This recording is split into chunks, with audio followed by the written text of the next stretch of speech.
talking. No one said anything.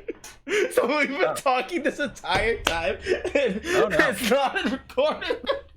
The audio wasn't going through to the Yeah, it was not going through the stream. No one said anything, Brandon. You're fine. You had it muted. It's pretty fine. The stream is ruined. It's okay.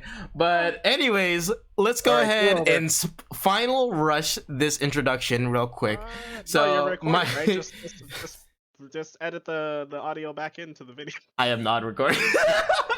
I was gonna download the VOD on Twitch, but what a shut down stream. Start over. no, it's okay.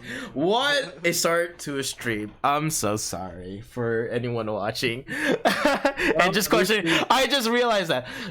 So all right, so I'm gonna go ahead and lightning round this introduction. My name is Yuberu. We got Eddie here, AllHailHaruhi in the chat. We got Burandin right here, good friend of ours as well, living currently in California, and that goes by Burandin. We could just call him Brandon. And we have Anri right there, all the way to the left with the purple hair, and he also plays JRPGs as well, and we hope to be your host for the upcoming future of this podcast, as well as having guests and episodes about different subjects.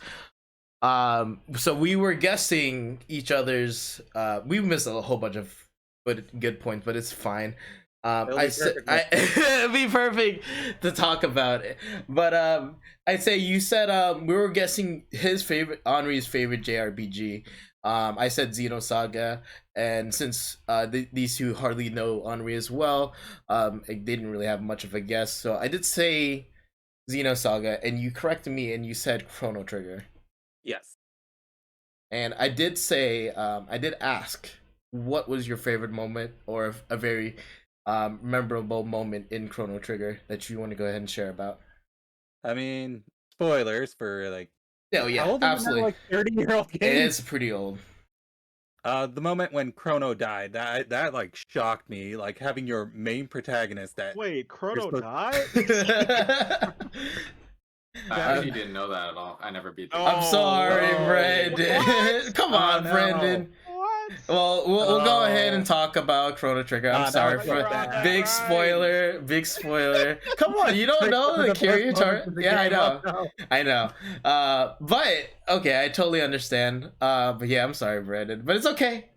It's still a good game. I'd say, you know, just by that one point, like, okay, it's very upsetting.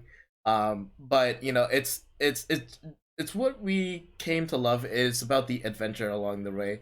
And that's the extreme charm about these JRPGs, even if there's something spoiled. Like, I obviously knew about Aerith dying. Oh, spoiler alert! Final That's even more like well-known one. Yeah. That one. Yeah, that one. They definitely don't have an excuse when it comes to that. I'd say it's a really big spoiler. I know some people don't, but that's so very small compared to people who actually know of that. But you know, even knowing that bit of information before I was playing Final Fantasy VII, you know, I still played the game and thought the entire game was amazing with all the characters. So it's that's what these games are all about, is the journey to the instead of the destination. And you want to go ahead and talk about Chrono? Yeah. Sorry, I was gonna say Crisis Core was actually a very good demonstration of that, because you know what happens to that character at the end of the game. Exactly. Love the entire build up to that point. Absolutely. You said when Chrono dies, it was a very heartbreaking moment. I think me personally, I love the fucking I'm sorry, but I love the future wasteland part. And that awful racing minigame. Actually, though, you know, as soon as you say ruined future, I immediately think of that. God damn. The music gives me PTSD. Everything. I hate this. Oh my god. That aside, the bike segment aside, the bike segment aside, yeah, I agree. Is a pretty good twist. Very bleak looking. The setting is amazing. even talking to the NPCs. Everything just looks dire and hopeless. I just wanted to go ahead and just remind myself of that. It's the part I can remember the most, and I think because it was just so painful that mini game was just so painful. It just like I forget that there's a dinosaurs and there's like it's a crazy setting for a game because you're time traveling, but not time traveling just to the fantasy world, but different like genres. You go to sci-fi, you go to prehistoric. I don't know if that's even a genre. Prehistoric, evolve, arc survival themes and stuff like that. It was very unique for a game, and what made me love the game is more of the Akira Toriyama art style. And I do have to ask Brandon, you said you didn't play it, but it's like one of those things like knowing Star Wars, right? Where you just know it by relation and know like music related to, because you did show me a song way back when there's like, oh yo, this is that song from Chrono Trigger. I assume just by that correlation that you not only you played the game and that's how you know the music of it, but I say that Chrono Trigger expands part of the game. It's just like people know Chrono Trigger music by relation to whatever other games they play. Is that correct assumption, Brandon? So I actually played a little bit of it on the DS. I got like maybe a quarter or so through it, but I never beat the game. And actually I found out about like one of the songs because I had a friend who actually rapped to it, so it was pretty cool. Maybe I'll post that later. And like I feel like how we talked about the spoiler fact of Aerith dying. I feel like the fact of Chrono dying wasn't a spoiler that prominent, so that's why I had no idea about that. So that's why yeah, I'm really sorry about that. No, it's all good. I'm not sure if I'd ever get back to it. Maybe if they do a remake, but yeah. So that's how I came across it. I still played it like in the DS area, but I haven't finished it, and it had prominent music because I knew a friend who rapped to it. But yeah, it was pretty cool, and I had fun playing it. Well, I did. At least from what I remember, the DS port was like the last good port. Like I heard the mobile one is not great. Oh and no, the Steam one is like a port of the mobile port. So I was like, they kind of fixed the Steam port since it came out, but yeah, well, I mean that has the benefit still of need to mod it to get Steam community. Yeah, exactly. The UI not looking like garbage. Yeah, I think they did the same thing with Final Fantasy 9 as well. I love Final Fantasy 9. Exactly. And it was like I think the text was awful. I have like one of these days I bought all the Final Fantasies on my Switch. I don't know why I did it, but I just love owning it, and I love Final Fantasy games and anything Square. I guess obviously you could by a correlation of whatever. We'll go through what my favorite game is last because I think everyone knows what that is, and it's not hard to tell. I'm an open book, and everyone. I know about it, about these guys, but I don't know exactly. So that was kind of surprising. But I haven't personally played Xenosaga. I want to go ahead and talk about that as well. I know you, Eddie, has played. Have you played Xenosaga, right? I played 1 and like 80% of 2, and then I never finished the rest of it because I never finished 2. And I'm gonna tell you now, I don't remember much of anything from 1 or 2. It's been a while since I played it.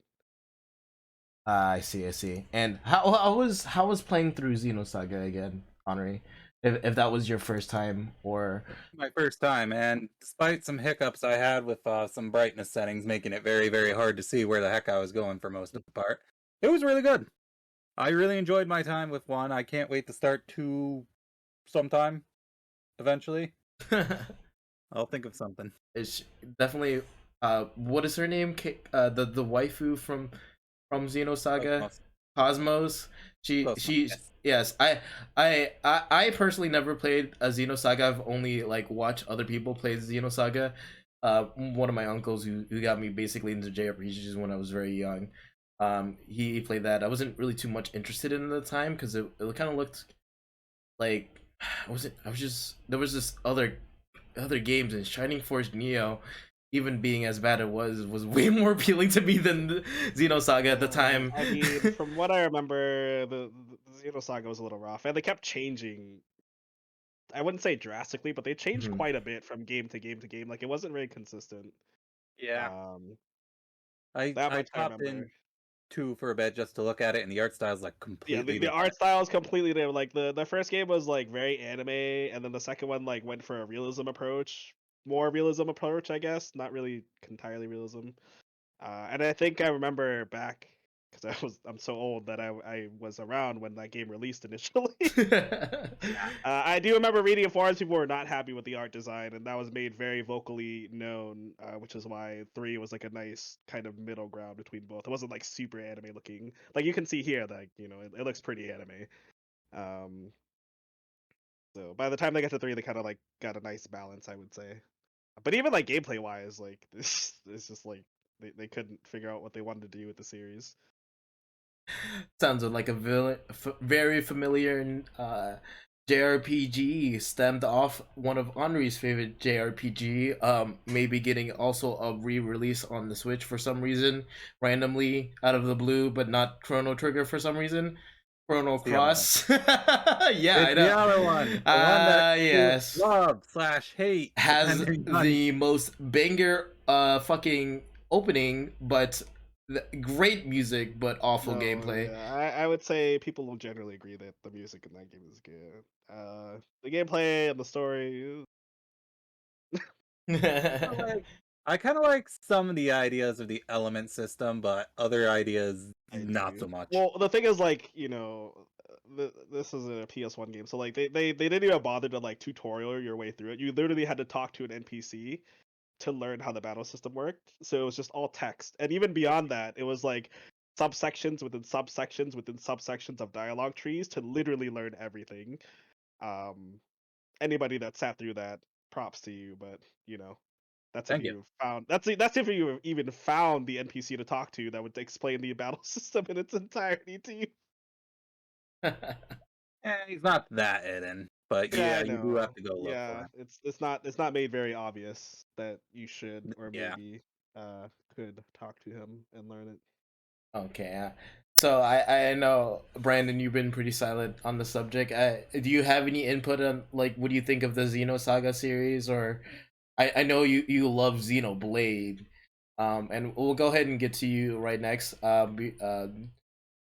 Before you Like, answer that, I'd say yeah. what I think Did you want you're. me to touch? Yeah. Go Yeah, ahead. yeah, yeah. Yeah, actually, go ahead. Just go ahead and just touch on what do you think of the Xenosaga series. Go ahead. So I think as a whole, and I found out about this maybe a couple years ago. It's like the Xeno series. So I didn't Mhm. realize Xenogears, Saga, and Blade actually like connected because Cosmos is actually a blade you can pull in Xenoblade 2. Yeah. Yeah, And but I I thought didn't that get was that's a go ahead. Unfortunately, Xenogears is locked away by Square. Sorry. yeah, but I didn't get into the series till Xenoblade, and Yeah, I bought same. the 3DS remake, which I Mhm. never beat, Oh, and that's then like I the one bought version I don't have. and then I bought 2, which I beat and loved the crap out of, and then I bought X, so I Yeah. beat and streamed Yeah. that, and then I bought 2 and beat that, and then I bought Definitive Edition for 1 and beat Mhm. that and love that as well. So I'm a big fan of the Blade series, though it isn't my favorite JRPG. Oh. But yeah, I love them a lot, and it's pretty cool. I'm excited for 3 for sure. Oh. Yeah, Xenoblade is the reason why I tried Xenosaga. Hey. Specifically getting Cosmos in 2, I was like, I gotta try out her game. And I'm glad I did.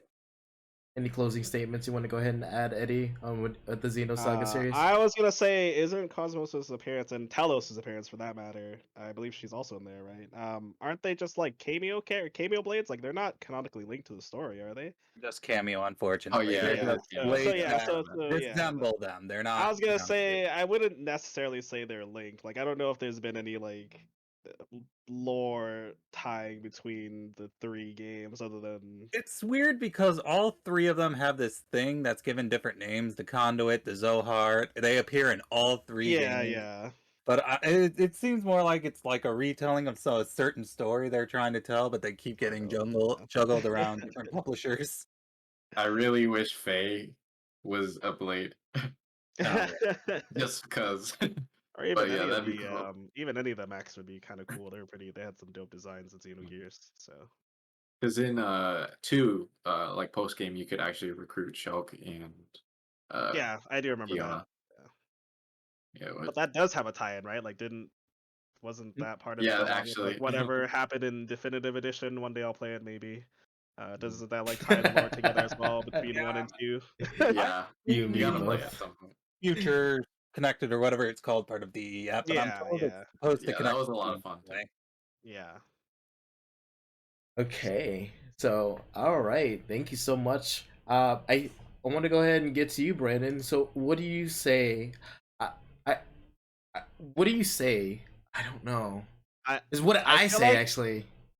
I feel like I have a decent idea of what might be his favorite. I have two ideas of what might be his favorite RPG. Yeah, you can guess. Go ahead. You guys can guess. Oh, you want me to go first? No. I'll let the other guys go first. Yeah. Anri. So you know you have no idea about Brandon's taste. Go ahead Sure. and just make a fucking I dart in the wind, just honestly, for fun. Just for fun. When Okay. it was Anri's turn, I didn't know anything other than what you just mentioned this stream. I was like, it would be a safe guess to guess one of the more popular, Yeah. well-spoken ones. Like Like I one of might the have most guessed popular. Chrono Trigger, yeah, if I had to guess randomly. But sorry, go ahead. Okay.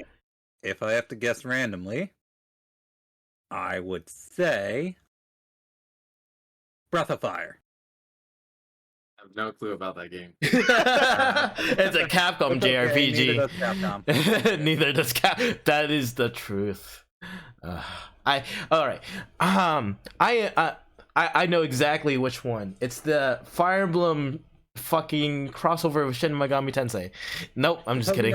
Yeah, Tokyo Mirage Sessions FE. Yeah. Psych, and it's not that. It's probably Sinokaseki. Am I right? Am I right? No, go ahead, Brandon. Go You're ahead. wrong. Oh my god. No. Okay, good. That's why I let you go first. That was one of the Damn it. not Trail series. I guess the only other one I can think of is my guess would be Earthbound. Oh. No. Okay. I got. You're gonna get one more guess. I know exactly what it is. I know what it is. I know what it is. Okay, go ahead. Tales of Symphonia. No, wow. Are you? No, Really? it's not. Oh, No, wow. wow. Okay. How did I find You're so sure too. I was so Yeah. sure. I was so sure. Okay, Brandon, lay it on us. Dragon Quest 11S. Ooh, I had a feeling it might be recent? Dragon Quest after both of Wow, recent. Okay, all right. So you and I, and I don't know, Anri, are you a big Dragon Quest fan? I'd say I'm a pretty decent Quest fan. I've only played like 5 of them, and I haven't beat 11 yet. So I love that game. So Brandon, I know there was multiple versions. You the S version, obviously the best version of that game you can get, because they add a lot of things and nuances and quality of life changes more than 11 introduced to the series as well. And that is a very recent JRPG, and it's not just because it's recent is a bad one, but you have an entire slew of JRPGs. Did you want to go ahead and talk about more about that game, Brandon? Yeah, so just Dragon Quest as a whole it means a lot to me because it's one of those games where like it's just so classic. Like they've been using the same sound effects and enemies for years and decades. And I've come to love it as a recent, especially like I think 9 was the first one I actually beat with Darius. And when 11 came out, upon playing in other games, like I was really hyped for it. And I actually bought the first version I bought of it was on DS. I bought the Japanese only DS version. So that was pretty cool, but I never beat that one because of language barrier.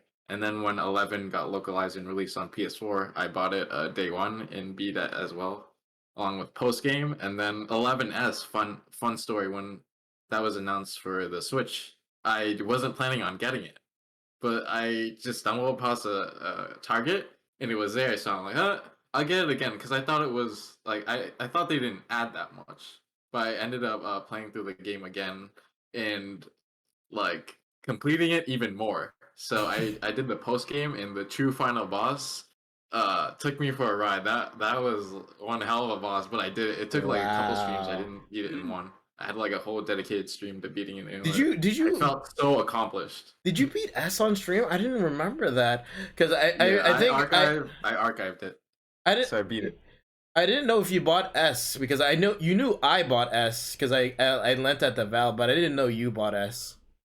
Yeah, I bought S and beat it on stream, and got all the costumes, which are pretty cool. I like the new additions. Yeah, and they had a lot of costumes. I think a very important fact, aside from like how classic it is, of why it became my favorite JRPG, was the fact that it made me ball over 10 times.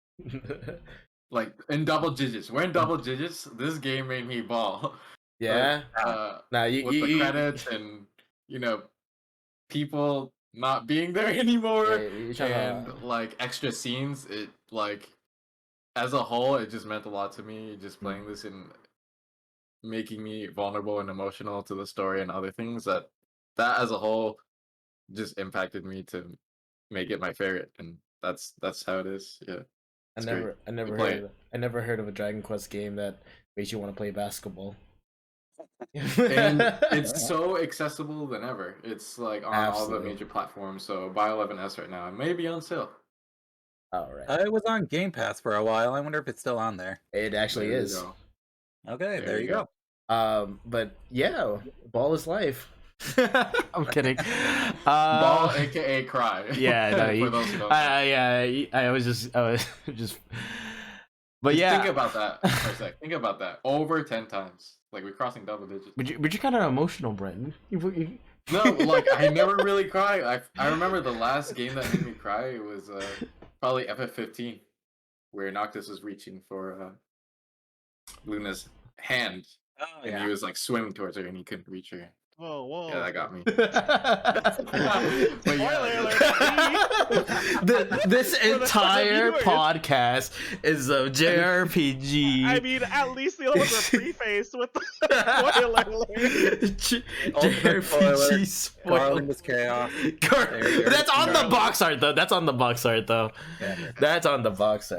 That's their fault. But actually, when we go to your favorite JRPG, Devin. No. I'm last. I feel like yeah, definitely. I feel like it's written on my arm. But yeah, thank you. I love Dragon Quest 11. It was a really amazing game. I know Eddie, you don't play Dragon Quest. But I know you said you at least respect it as a franchise. This is a really good. I understand its significance. I just I'm probably the minority here. Honestly, the Akira Toriyama art is not really appealing to me. Mm-hmm. That aside, though, I could put that aside, and I'm sure beyond that, there's a fantastic game. These days, I don't have that much time to pour into like long JRPGs. So yeah, and this is maybe one day.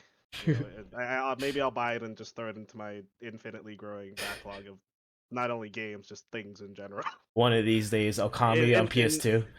One of these days, I don't put the shrink wrap, so I think somebody else played it at a party at my house after I had opened it. They're just like, "Ooh, can I play this?" I was like, "Sure." And then the person that gave it to me was like, "You're literally letting somebody else play that game before you do," and I was like, "I mean, it's like a 3-year-old." But yeah. All right. While we're still on the topic of Dragon Quest 11, it's a pretty nice looking game. Mm-hmm. Has very good visuals. Really does Akira Toriyama style in 3D very well. Maybe they should use this engine to maybe remake another JRPG by SquareSoft that uses Akira Toriyama's art style. Yeah. Wink, nudge. Please. Breath of Fire. I bought the game 3 times and no regrets. I don't know. I feel like I know where you're going with that, but I feel like that's one of those games where like the fan base might be divided on whether or not it actually needs a remake. Secret that's Armada. Like Secret for Armada. every Secret for Armada. every, for every fan, like even for like FF7R, like for every fan that says like they're okay with it or they like it, there is that other disgruntled fans like, I hate it. It's too different. It's not even really an RPG anymore. And look at this action RPG style, rah, rah, rah, you know. Yeah. There'll always be that, to be fair. Exactly. Yeah. You can't avoid it. Yeah. That's what this is, honestly. I wouldn't be opposed to a remake, but you know, I think it still holds up very well. Oh, But yeah, just given the kind of game 11S is, it like the story going through of the first act is kind of like cliche, and that's what I hear of some complaints that have turned people off, because I've actually lent my copy to someone before and they didn't like it, which is fine. You know, people have their differing opinions and they're entitled to that.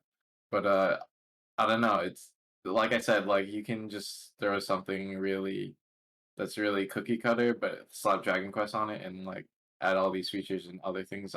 I'll still like it just because of what it is. It's my weak spot, you know. Mm-hmm. Mm-hmm. Yeah. What did this originally release on? PS4, Xbox One. Ah, okay. PS4 and DS in Japan. Oh And it yes, actually the had DS. download Yeah, I was Right. gonna say, I thought I remember the DS version. Yeah, of this game. Yeah, we never 3DS. got that 3DS version. We never did. Yeah.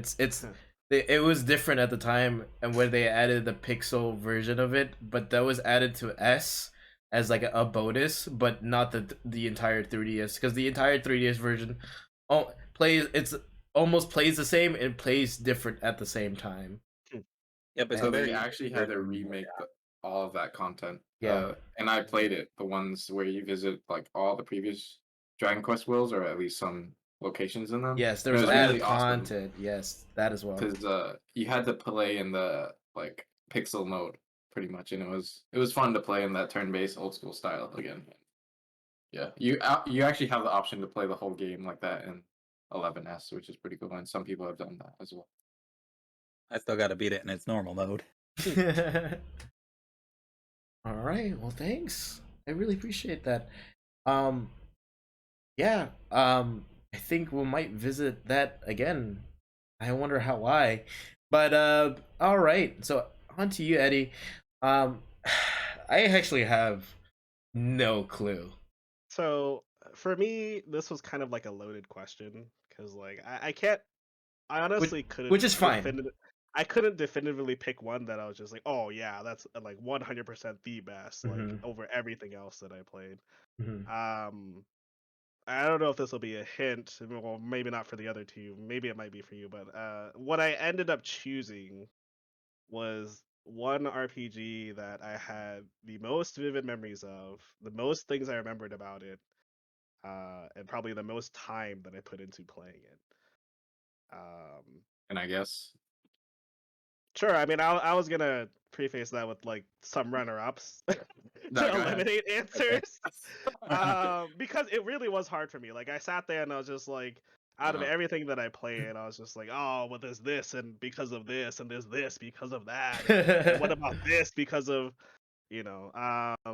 It doesn't have to be like an exact one. I love to spend the time talking about other JRPGs, like as we're doing now, going into like Xenosaga and vice versa.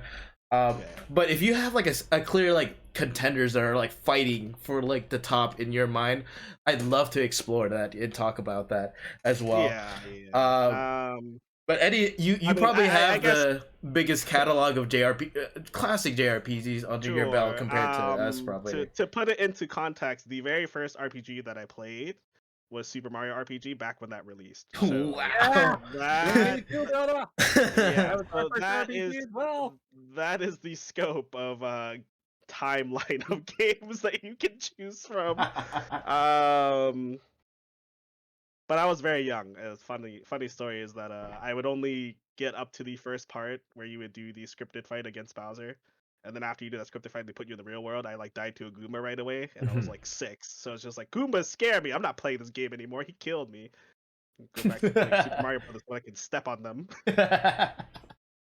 All right, Anri. We'll have you go ahead. I'm sorry. Go ahead. The first actual RPG that I played, like through and through as an RPG would probably be Final Fantasy VIII.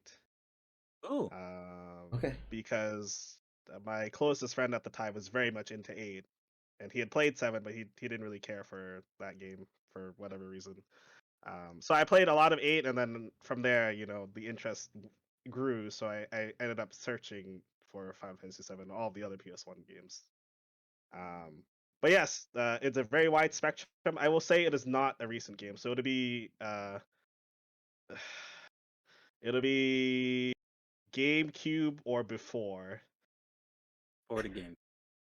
Do we All the way to SNES, and I don't think I played too many NES RPGs. Do we get a couple systems or a system, possibly? No, wait. Let me guess.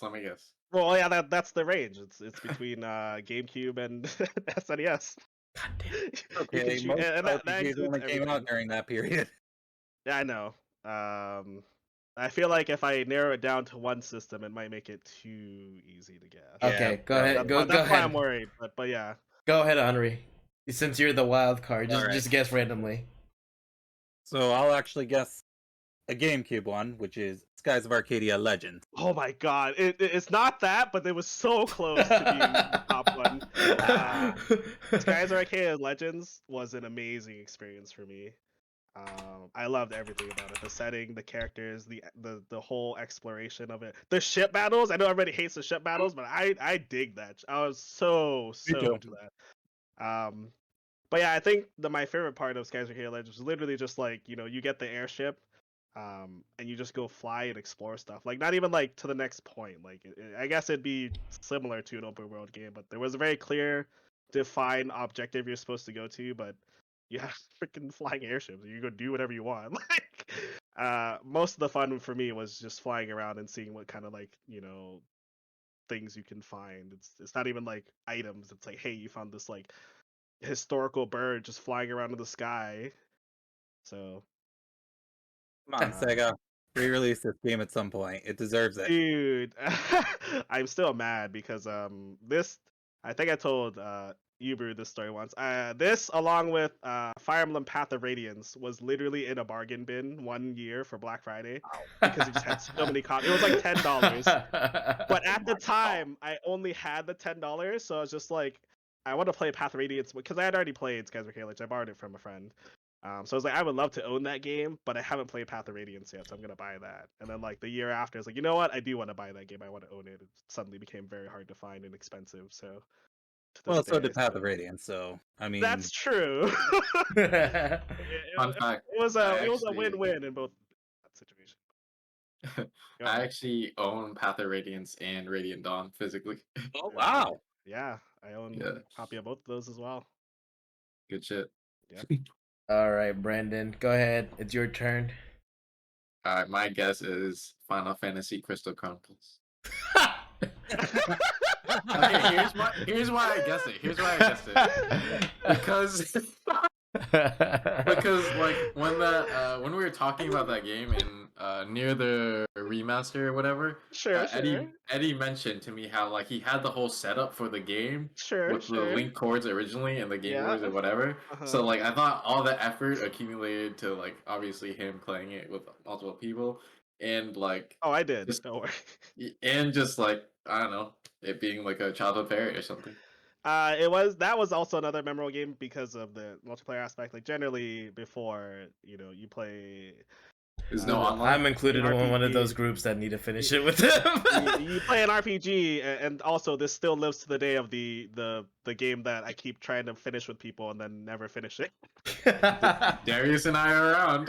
Yeah, we both beat it together. Yeah, I think. I technically could, but I wanted the multiplayer experience completion. Yeah, it's not great by yourself. No. Yeah. So the first time this game came out, everybody was like up and I was like, oh my god, you can play a Final Fantasy game with like actually play multiplayer. You had to jump through so many hoops to do it, and know 3 other friends that had a Game Boy Advance, and then all have to buy the link cable and then play it. Get them over, play it. Yeah. But I think, including the remaster, this will be the 4th time that I made it to the end game in this game and still not have beaten it because the group that I started with. never came back together to finish the game. I beat it. I Before, installed it for my Switch and I forgot about it. yeah. To be fair, the remaster UI is not the greatest. They cut a lot of things out. It's really Remaster, a lot of things is not the greatest. yeah. Yeah. Prior to the remaster, I was just bored one day and I was like, "Hey, I have 4 Game Boy Advance SPs. Don't ask me why I have 4." I just needed to find somebody that had the link cables, and my one of my friends, also coworker, was like, "Hey," I asked him, was like, "Hey, you still have GameCube link cables?" "Sure, I have 4. Why? You trying to play some Crystal Chronicles?" Like, that's pretty much the only game that used it. So I was like, "Yeah." Yeah, it'd be Crystal Chronicles. Minish Cap. Minish Cap. That's true. 4 Swords also used it, but that's a game you can finish in like 2 hours, even with friends. All right. Well, yeah, it is not Crystal Chronicles. I said GameCube as like the cutoff point, not as a defined system. By the way. That was the only basis. But no, I agree. Yeah. Given what you knew,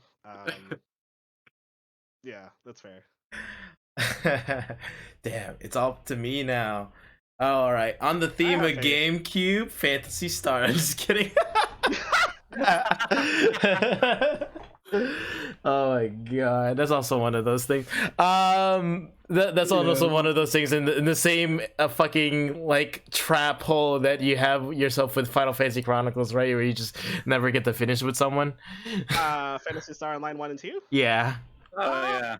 I think I did finish that back when we played the PC version. I played it with Soko and some of his friends. But I literally remember because that was another instance where I provided all of the hardware. So I had 2 laptops and 2 desktops, and I set up a good old LAN party in the basement, and just asked 3 people to come over. It was like, "Hey, let's do it." And Soko was like super into it at the time. He had just found like the cracked version to play. So he gave me that, and I was just like, "Yeah, I'll play Phantasy Star 1 and 2 with you and 2 other people." So we did that for like a weekend. Word. I love to hear about that. Well, it's RPG. That is not my official guess, but I thought that'd be funny. I will at least give you a hint and tell you that it's not a GameCube game. Yeah. Fine. That helps you narrow it down. So it's not Tales of Symphonia. That is so hard, Eddie, because you know the thing is that like is this something we've definitely talked about before? I'm well aware. Is this something we've talked about before? Probably. That is so hard because you play almost everything under the sun besides when the GameCube era that I could think of. Fuck, because the thing is, PlayStation falls in the line between SNES. PlayStation's in there, SNES is in there, PlayStation 2's in there. There's a lot of games you can choose. PlayStation 2. Fuck. I'm gonna go. I'll tell you, it's also not Chrono Cross because you know by now that is another game that is cursed with me. Oh, I am cursed to never finish that game. At least when I still played it on original hardware. Chrono Cross is a game where on 3 separate occasions I have experienced a blackout while trying to save the game, which then corrupted my data and forced me to start. Oh dang, that's unfortunate. That's a turn off. That's a big turn off. Yeah, so that's a game that like I would love to go back and re-experience. Even with the remaster being announced, I was like, maybe this will be the time that I'll finish it. But deep down, I might pick that one up. It brings up too much PTSD. All right, I'm going to guess Fire Emblem Path of Radiant. Oh wait, no GameCube, no GameCube. I'll give you a redo. It's not a GameCube game. I'll give you a redo. I forgot about that. Damn it. I'm just gonna go off a limb. It's a shot in the dark. It's Final Fantasy Tactics. Best story. It is a very good story. That was another very close contender along with Final Fantasy Tactics Advance. I have a godly number of hours of Final Fantasy Tactics Advance, partly because it was advanced and mobile. I took it with me whenever I went on long trips. I think I clocked it like 300 hours into that game. Well beyond just like the story. I just played it for the sake of playing. I still have my copy of it. I do. But I never. I honestly think Final Fantasy Tactics Advance is the very first Game Boy Advance game that I bought and owned. I still have that copy along with the box and everything. Oh, that's sick. I have all of that stuff. Very good. It is not Final Fantasy Tactics. That was another game that is memorable to me though. So what would be your contender? Because I know you said you were kind of like stuck on that. Skies of Arcadia Legends was a very very high. I was like, dude, that game is so yeah, Anri got the best best guess, and he got the closest. He got the closest, and Anri doesn't know jack about and he has good taste. He has good taste. I'll give him that.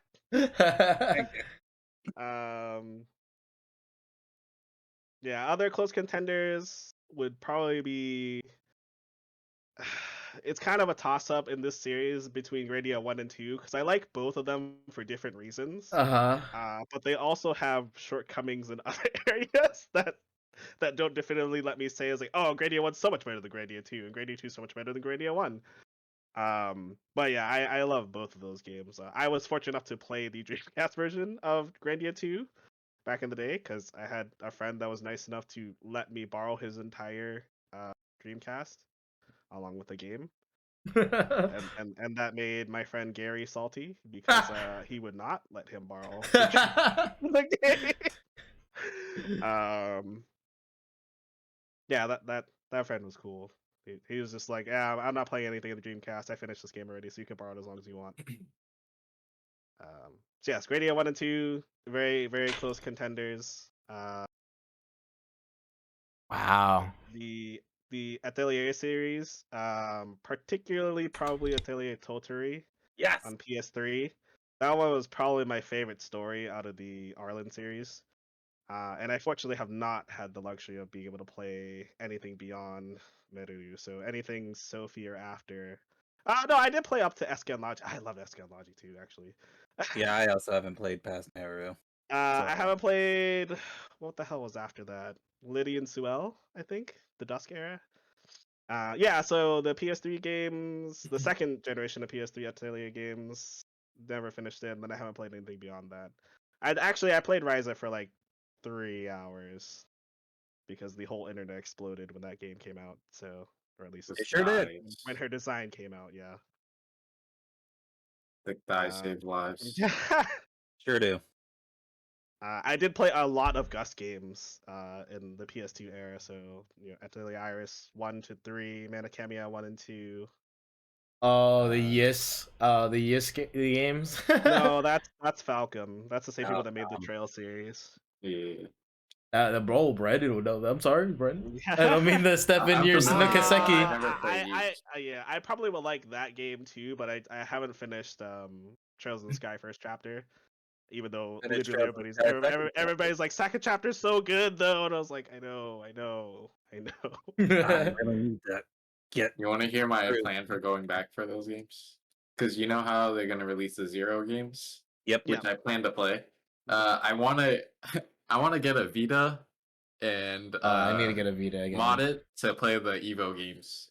And then play Zero when it released on modern console. And I know I started Trails first, but it'll come all together, and then hopefully, what's the final game? Or it's actually not the final game, but there's one after it as well. After Zero games, it's the Cold Steel games, isn't it? No, after that. After 4. Then I want to know. I want to know because I still haven't even gotten past. Yeah, it's a whole loop that I might prepare myself for at some point. There's a lot.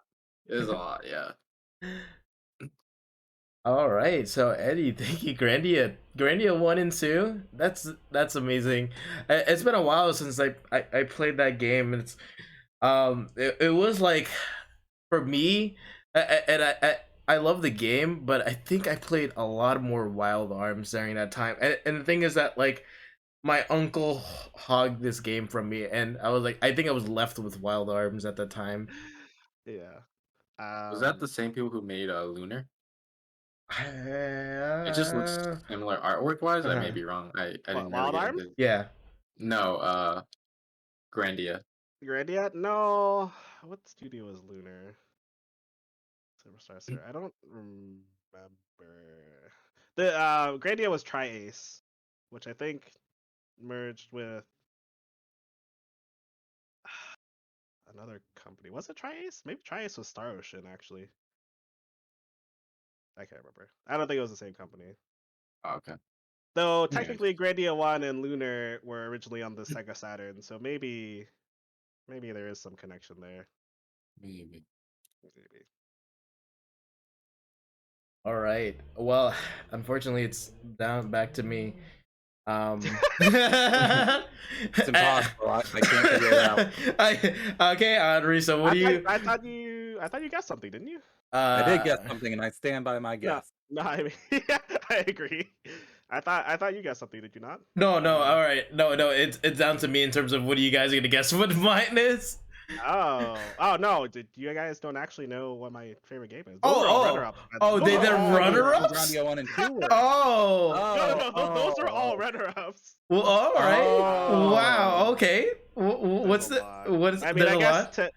to add to the list of runner-ups, I would say Persona 4 is probably another good one. Okay. All right. The That's narrative in that game was very good. I was hooked. Yeah, from beginning to end. that I have to say, Persona being Um, an amazing transformative experience for the Yeah. for the genre at least as well, being so important. Persona 4 in particular, because I didn't actually get the true ending. I did the sequence wrong, and I was like, oh cool, I got an ending, and then I literally shelved the game, and then it came up in discussion at like another friend's party a few months later, and it was like, oh, wasn't it so cool when you found out this guy was a killer? I was like, no, it wasn't, and it was like, yeah, it was, and I was like, what are you talking about? And then everybody looked at me and was like, oh no, he didn't get the true ending, and I was like, what? Yeah, the conditions for the true ending are weird. Like, there's 2 sequences you have to do correctly. The first one's pretty easy. Yeah. The second one's just like almost nonsensical. Yeah. I mean, to be fair, if you had a keen eye, you could kind of piece together who the true mastermind is, just based off of the association, I guess. But like, even then, there weren't like telltale clues. It was like, oh, it's totally this guy. Are we talking about the murder cases or the actual final boss? Because that's an even Actual final okay, boss. yeah. Yeah, getting that was just this weird Yeah. sequence you have to go through. It's like, what do you mean? You interacted with them once. The very And you beginning also of the have game. to talk to everyone. You have to visit like 4 very specific locations, and then you get to talk to that person. Then you get to go to the final dungeon. But yeah. Yeah. Probably unsurprisingly, or maybe not as flashy. My pick would actually have to be Final Fantasy X. Wow. That's a good one. See, now I know you're just like, you know what? It makes sense, I right? have one friend who has fond memories of that game. So it's probably all of the things that I am attached to in that game. Final Fantasy X was a game that I was very, very, very excited to play, but I actually couldn't play it on release because I did not own a PS2. Oh wait, I thought you meant 11. Sorry. No, not 11. No, 10. I had enough trouble in my teen years making enough money to get a PS2 and the game, let alone paying for a subscription to play Final Fantasy 11. Remember, yes. folks, this is what Final Fantasy looked like 20 years ago. Yep. It's crazy where it's gone. Yeah, Final Fantasy X, the music, the characters, the voice acting, because that was the first, if you remember correctly. This is the first time you could actually hear the characters in a Final Fantasy game. Yeah. For better or for worse. Good or bad. Blitzball, as gimmicky as it is probably the most fun I've had with a mini game inside of a game. Though Triple Triad is very close. That game is also way too much fun than it needs to be for a mini. But yeah, I think the journey of buying a PS2, all the things I did to get it, and finally getting my hands on this game and playing it. This is probably another game that I sunk like 300 hours into. The original PS2 version of just playing the game. Like, I think I cleared the game in like, I don't know, 50, 60 hours. So it's literally just dodging lightning bolt. Actually, I still haven't done that to this day. I didn't have the patience. Yeah, understandable. It's not something I wanted to sit in front of the thing and do. But this is a game that I literally can go back to and just play again. Like, even recently, Yuberu can tell you that I bought this game on Steam just to get to the point where you can play Blitzball, and then I played Blitzball, and then that was the last time I played this game. Because of Picora, right? Yeah, but also because of the Usada Pekura clip where she tries to laugh like Titus in her voice. Oh, hey, I'm Yuberu, it turns out. Oh, from right to left. Oh, it's opposite. Oh my god. Oh my god. Nah, I don't want to move it. By association, we know. I guess it's opposite. I'll just say it every time someone asks. It's the opposite. But yeah, like sitting down, this was like the game that like I remember everything about. Like I remember the entire story. I remember the cast. I remember items. I remember dumb little secrets. We 100% talked about this a lot. I remember the music. I remember the emotional scenes. Even the villains were kind of somewhat understandable, not really relatable, but I wouldn't say their actions were justified, but they had more motives than just like I want to be evil for the sake of being evil. So it's funny because I never beat that game, and I was stuck on the final form of the final boss. Dude, that secret boss is awful, dude. Yeah, the secret bosses are bad. Yeah. No, the final boss. Yeah, I know that. Yeah, the final. I never had a game where I had to spend 6 hours on one boss because I kept on using the bathroom in between things. I mean, I would say Final Fantasy 12 has longer boss battles, but technically you don't have to sit there and play those. You just kind of let it run. Yeah. That was set up. I know what you're talking about. Yes, man. Yeah. Hey, speed up feature though. Yeah. I still gotta beat 12 one day. One of these days. I heard the remake was pretty good, right? Because we got the actual. We actually got the actual international version. Yeah. It's funny. Half of my PS4 games are Final Fantasy games. Final Fantasy, you know what, Kamui? Final Fantasy 6 was another close one. All right. Confessions of an RPG fan. I've never actually played Final Fantasy 6. Same. That's quite all right. That's fine. Even though I have to now burn you at a stake, but that's quite all right. I'm just kidding. Well, I mean, I've heard the pixel remaster of it's really good, so maybe I'll finally jump into it. sure. I think most of the hubbub about Final Fantasy 6 remaster is the pixel sprite. Like some people don't like the reworks, which I You wouldn't still say have it's to mod fair. the UI, but Yeah, it's to each their own. But yeah. I want to play 4 more. I never beat that one. Oh yeah, 4. 4's Four's another good okay. one. It's just very, very easy. Yeah, we talked about Chrono Trigger and Xenogears. Yeah, Not Saga Frontier. We didn't talk about Saga Frontier. That game. I picked that game up after watching Corona stream it, and I was just like, God, this game is like peak obscure, tell you how to do nothing RPG 90s design. I was like, I hate how in that game you can literally soft lock yourself by literally triggering a boss fight by talking to an NPC at the wrong time. Yeah. What is this, clock tower? I mean, kind of. Like, I would say it's kind of similar to Clock Tower. Like, you can very easily soft lock yourself in Saga Frontier if you like talk to the wrong person. Because they'd be like, you just talk around, like just try to get information like you normally would in RPG. You try to find a shop or something, and you talk to like the right NPC that progresses the story. It's like, oh, cool, you're here. Let's go fight the boss for this chapter, and then you just get shuffled over there without being able to do anything. It's kind of rough. Also, the enemies scale along with you, so like there's really no point into grinding. Like, Just like Final it's Fantasy. a very brutal and punishing game. All right. So, Final Fantasy X, your favorite JRPG that you could at least narrow it down to, correct? Based off of the criteria that I told you I've selected for it, yes. Awesome.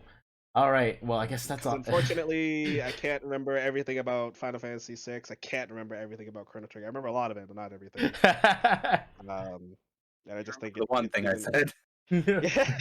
Frog. Oh, frog. Yep, absolutely. Frog. Frog. Frog. Frog, robot. Frog and robot. Frog and robot. Frog and robot. Barbarian, vampire. Frog and robot. All right. So I guess it's my turn, right? Where you guys guess me? Right. Can you I give us made a a guess hint? at the very top. So I have something to say, Devin. Yes. So like, my first thought was just because like the logo you made, I was like, oh, FF7. But then after you said, yeah, we'll get back to you later. We'll get back on that later. After I said my favorite game, I'm like, oh, it's this game. So yeah, obviously it's not FF7. It's All right. something else. But you can review Final that. Fantasy 8. Anri, go ahead. Anri, go I ahead. maintain my Final Fantasy 8, but I do know the correct answer. What's a really meme RPG guess? Hyperdimension Neptune, yeah. Hyperdimension. Hey, some of those are fun. Some if of you them. if you don't take it, yeah, they produced too many of those. It lost its allure very quickly. But those games are literally memes themselves. They are literally memes. All right, Anri, go ahead. So Final Fantasy VIII, is that your plugin? Yes. Oh. Do we all actually know the right answer though? So I do know that it's fairly Final Fantasy VIII. So Final Fantasy VIII, I have a very strong attachment to. At the time where, I love Final Fantasy VII as much as the next guy, but I thought Squall was just much more cooler. And I think the game for me, in terms of graphics wise, at that time, was really, really cool to me. I didn't like the polygons in Final Fantasy VII. That's why I gravitated more to Final Fantasy VIII. And also the opening cutscene, so cool. By the way, I love the Final Fantasy VIII opening. Is at that time also really good CGI, but watching it again is like, damn. If you look at it like in SD PlayStation form, it looks a little rough. But I mean, if you look at it like upscaled or something, it doesn't look too bad. I think it holds up pretty well. Is this Squall like pixelated face meme still a thing? Yeah, I was gonna say, it's still the most handsome person in the room. Yeah, Final Fantasy VIII was probably the third Final Fantasy I ever played. And it First was one being... the summoning Ifrit was cool. I mean, I've seen it many times before, but summoning that was really cool for me at that time. But I think I put a lot more hours in this Final Fantasy than the other Final Fantasies I played at the time. At the time I played this game. But yeah, go ahead, Anri, with your statement. Yeah. 8 was the third Final Fantasy game I ever played. First one being 1, second one being 2, because I played both of those on the Dawn of Souls GBA card.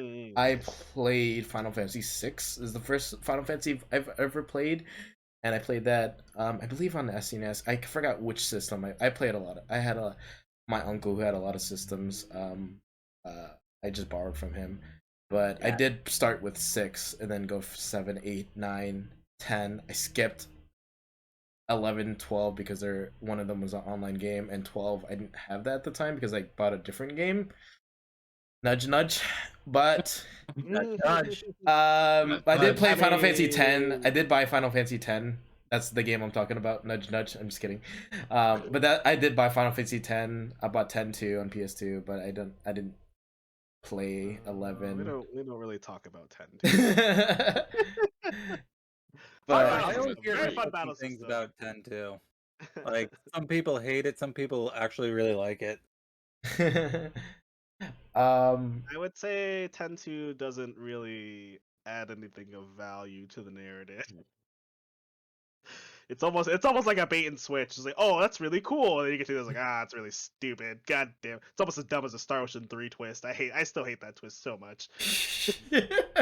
I just can't. I literally like.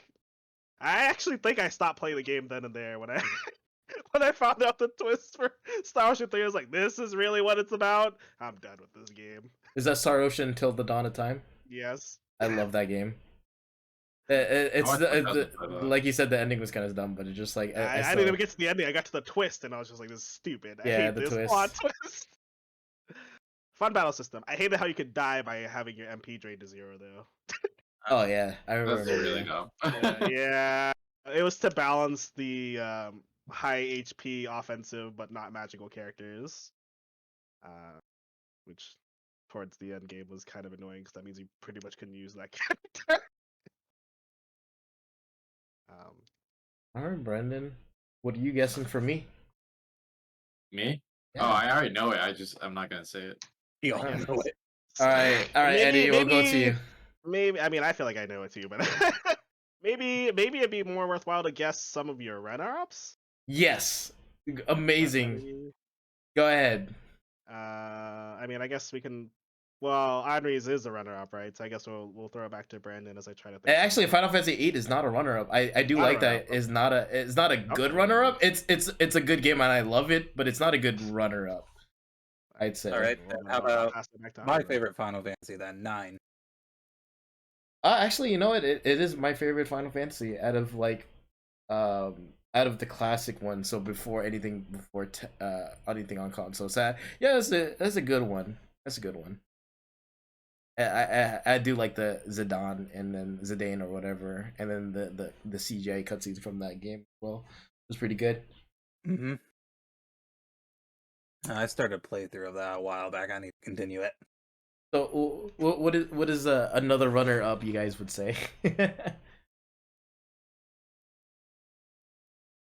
Dynasty Warriors. Dynasty Wars? That's not really JRPG.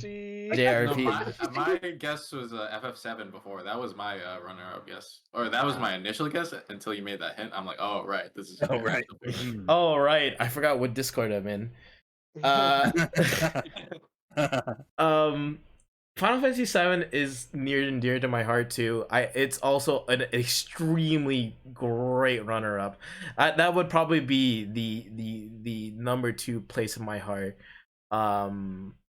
Because the thing is that yeah, going back into it and then playing it and just like falling in love with characters and side stories was really good. As well what happened to Barrett's daughter. What's her name? It starts with an M. It's an M. It's M. Marlene. It's such a unique name. Yeah. Marlene. What happened to her real father? You get to find out what happens to her real father, and then that was a really, heart pulling moment. I love edginess of Vincent. I love the goofiness of Kate Sith. I named my Vincent after you, and I went back and beat the original 7 last year. I love Vincent. He's so edgy, and I love DJ Sebris, and I don't care. It's a bad game. It is 100% a bad game, but it's my guilty pleasure, and I will hate playing it, but I would love watching it. I don't know. It's like I torture myself when I play that game, but it's so you like to watch other people suffer. That's what yes, exactly. That watching that whole Maximilian dude stream where he's just playing through DJ Sebris is like, this is so fun because he didn't get the thing he wanted. Dirge of Cerberus. Dirge of Cerberus. Dirge edgy name. A Vincent game. Vincent game. Vincent game. Yeah. Why Final Fantasy shouldn't it be a shooter until they made first? What? Oh. What happened? Oh, someone joined. We got a surprise intruder. It's Adrian. Oh, is it Adrian? Oh, we got a surprise guest star. Adrian Aikamui, mod of Yuberu crew. Oh, sorry, I didn't mean to dox you. That's fine. Okay. But yeah. I'll reveal it. All right. Akiba's Trip. Is that an RPG too? Yeah, no. No, it's not even an RPG. No. It has to be Blue Reflection. Just kidding. Blue Reflection. Back to go. Yeah. Give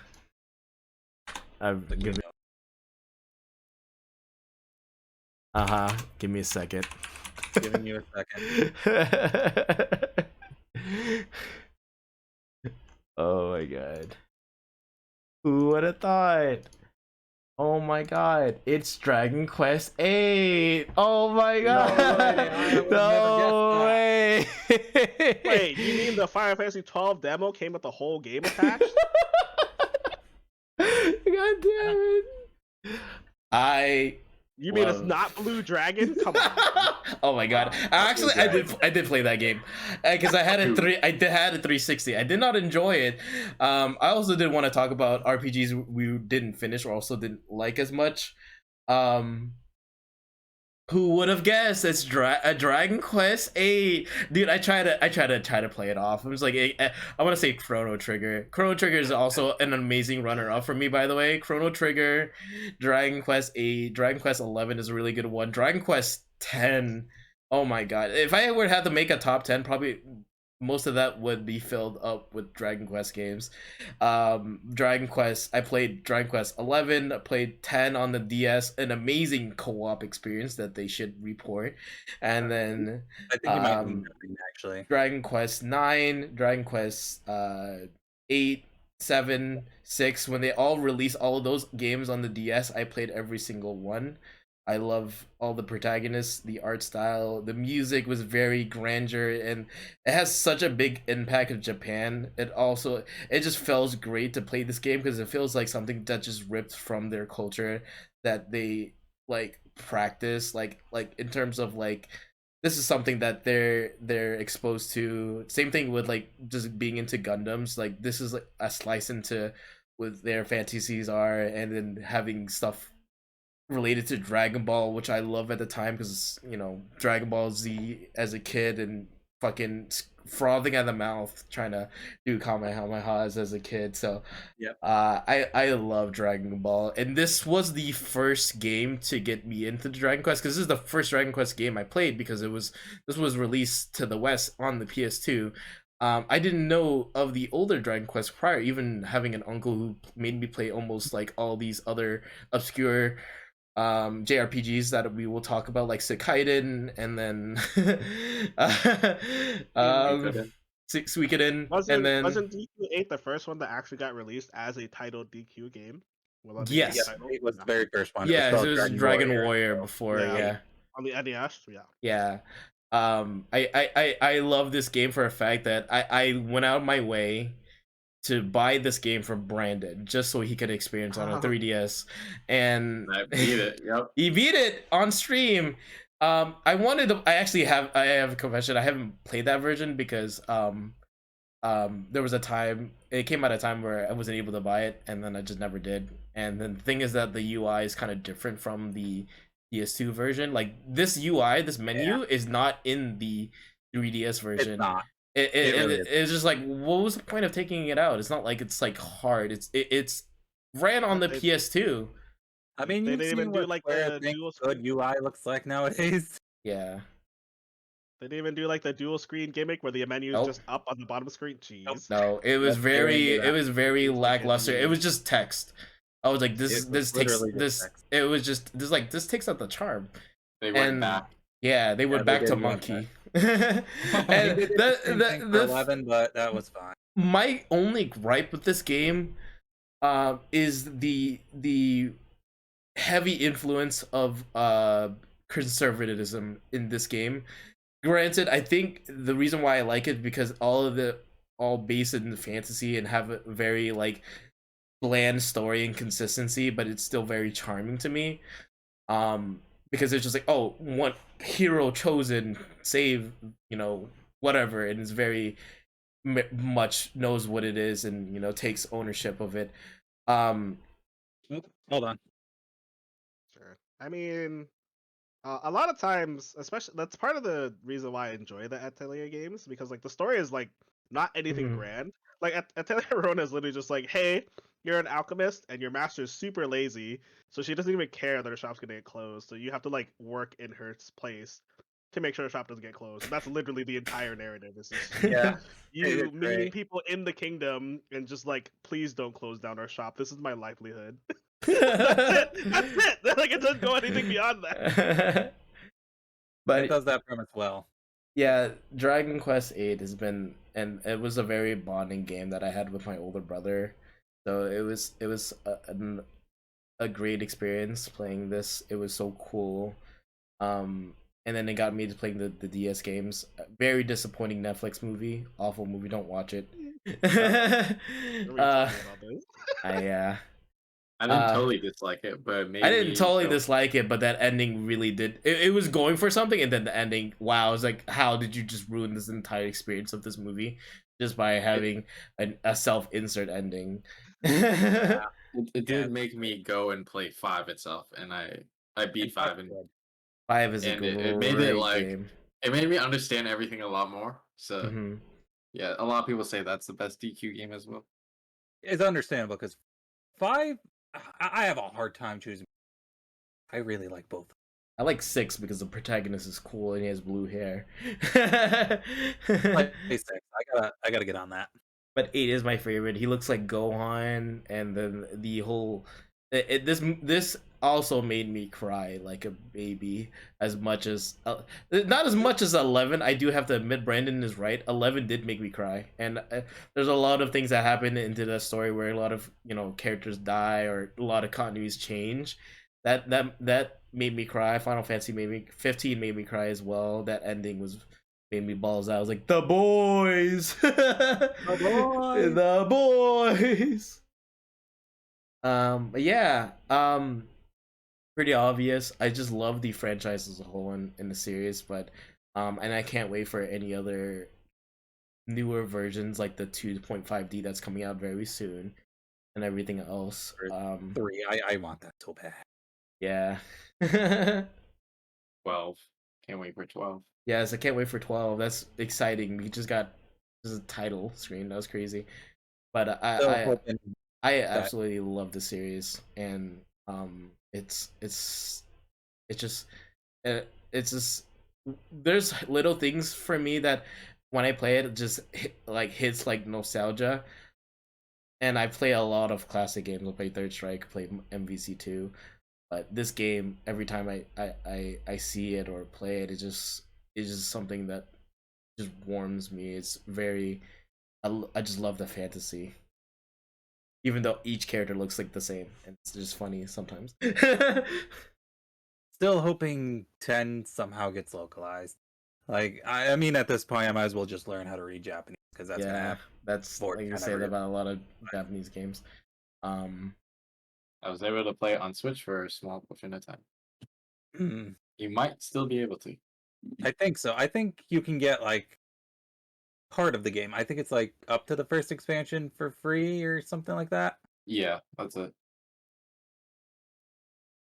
But yeah, that's that. I wanted to go ahead and talk about like weird JRPGs that you've played. And this is probably because I haven't finished it and I just couldn't understand mechanics at the time. Why didn't Kaitos for the GameCube? How's that difficult to understand? Huh? How's that difficult to understand? I was like brain dead kid as a young. I played Dragon Quest, so that really shows how bland I was. You're just lining up the number. Yeah, that's all it is. I didn't understand. It was like there was like I was so daunted. It was like this is like 4 discs for GameCube. I never seen a GameCube game with more than 1 disc. With 4 discs, I forgot. I was so daunted. I was just like, what is this setting? I'm not really vibing with the music though. It was kind of like so like regal and like music, classical. I believe it was Motoi Sakuraba for that. So he did a lot of Tales. Soundtracks and a lot of it sounds. Yeah, it was so funny. I played 2 discs because a lot of it is the Motoi Sakuraba is a very distinct sound, and you can tell because it's very like you'll hear a song, it's like, oh yeah, that's definitely him. Unfortunately, Bata Kaito suffers from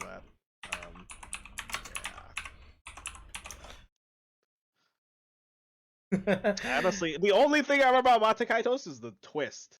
I don't remember much else other than like the generic like Rebels Against Empire, I believe, was like the very basic plot, and there's probably some other deeper mysticism beyond that, like gods or spiritual beings or something behind that. I don't really remember.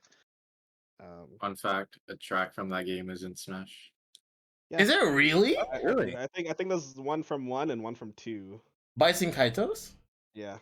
I mean, it was a GameCube only game, right? It was. Oh god. Um. Hmm. Do you have any opinions on that, Brandon? I don't know if you played this game. No, I've only heard of it. There's like a good chunk of JRPGs I missed during portions of time. I just got into them like Yeah, I feel later, like past GameCube. Yeah. But this my is the obscure one is Evolution Worlds. You can Google that. I don't know who knows that. Nice. I don't know how I came across it, but I had it as a kid and I never beat it. It was cool though. What about you, Anri? So it's going to be weird saying this is an obscure one because you'll understand when I say it. It's not obscure, it's just Fantasy weird. Star actually would be the Fantasy obscure one, I'd Star. say. Huh? 'Cause I'm talking about like 1, 2, and 4. I never played 3, so I don't know about 3. You know, back when they were more traditional RPGs before online came out and completely changed the genre of the series. It's a Sega series, right? So probably like Genesis and Saturn. Yep, it was Yeah. Genesis for 1, 2, 3, and 4, I believe. And then I don't know if anything came out between 4 and online, because online was Dreamcast. Yep. We're not talking about what shaped his taste in women. I have to say that about the Belt Lady in Dragon Quest. I mean, not Dragon Quest. The Belt Lady in Final Fantasy X. Oh, Lulu. Yes. Her outfit is stupid, but she's hot. So it's like, fuck. Her outfit is so stupid. It's so dumb. It's just belts. It's just belts. I was just like, this is so stupid. This is so edgy. But I want you to step on me. I mean, but it's my yeah. But anyways, unrelated. Yeah, go ahead, Eddie. I don't. What is like a not like a weird, but I'd say something that you haven't finished. Maybe one that I intentionally didn't finish just because I couldn't. Okay, actually, you know what is a really weird RPG? Shoot, what is the title of that game? That's a strange name for an RPG. So a very, very strange RPG that I played. It's probably really obscure. It's Time and Eternity, which I believe was Toki in Japanese. That was really, yeah. Time and Eternity was really weird because it used a 2D sprite. It used like a live 2D sprite for your character on screen in a fully 3D. like I almost urge you to look it up because it's really pretty. It definitely looks different. Yeah. 42% Metacritic. I got about halfway through that game, and so I remember like the central plot is like you as the main character is supposed to get married to the red-haired girl, who has like time traveling powers as the blonde girl. I think it's 2 girls in 1 or something. Pyra and Mithra before Pyra and Mithra. Yeah, basically like a very early version of Pyra and Mithra. But what happens is, oh, by the way, you're the dragon for some reason. I forgot why. I think you like died and reincarnated as that. So I guess you get isekai as a dragon in the same world. I don't know. I mean, it definitely looks. It's very repetitive. But the thing is, like the story is like, what happens is you go to the chapel to get married with her, and like somebody kills you. Like somebody literally assassinates you, and the premise is like, oh, what? you get reborn as this dragon and now have time traveling powers. Oh my God. So now you can go back in time and find out who assassinated you and why. So you do that, and that's the end of the first chapter. It's like, oh, okay. Yeah, that does. What happens now? And then you get a little bit further into like you find out who does it. Then you get back your original body, and then you go again to the chapel, and you're like, "Ha! You were gonna stab me!" So you like judo flip them, and it's like, "Yeah, not today, kid." And then you walk up to the chapel, and somebody shoots you. And so I was just like, "Is this gonna be a string of people assassinating you at your wedding for every chapter?" I didn't find out. So, I stopped after like the second chapter because the maps are very big. The battles take very long and they're very repetitive. I applauded it. I bought it because it was very interesting. Like I did some research looking at this. I was like, dude, this is kind of weird. I've never seen a JRPG. I've actually never heard of this game.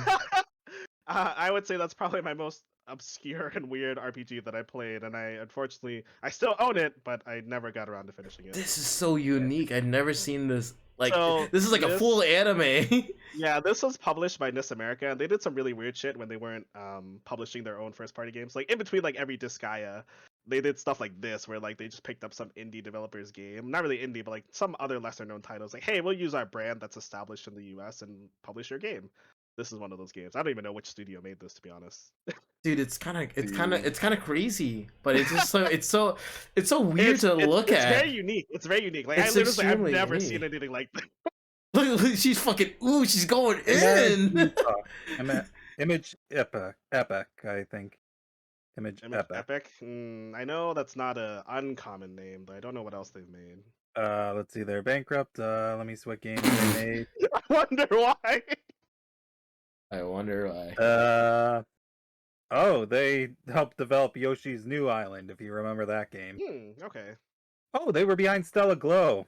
You were a fucking Bakugan. Wait, are they bankrupt now? Because Stella Glow came out way You after look like this a game, for sure. Pokemon. Yeah, they're bankrupt. They're bankrupt now. They also worked on Fate Extra. That's interesting.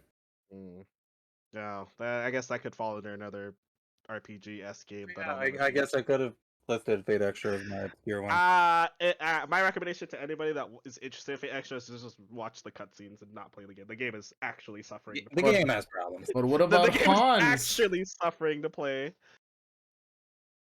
What about the Hans part where he like roasts your entire team, your servants, right? Is that I hope you like doing a lot of research in your off times and then going into the dungeons several times as you get a little bit further each time, and then you learn RPS battle mechanics of each enemy. RPS.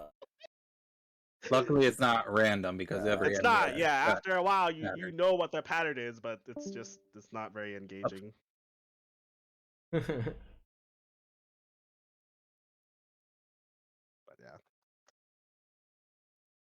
yeah, I would say this Time and Eternity definitely stands out as one of the weirder RPGs I played.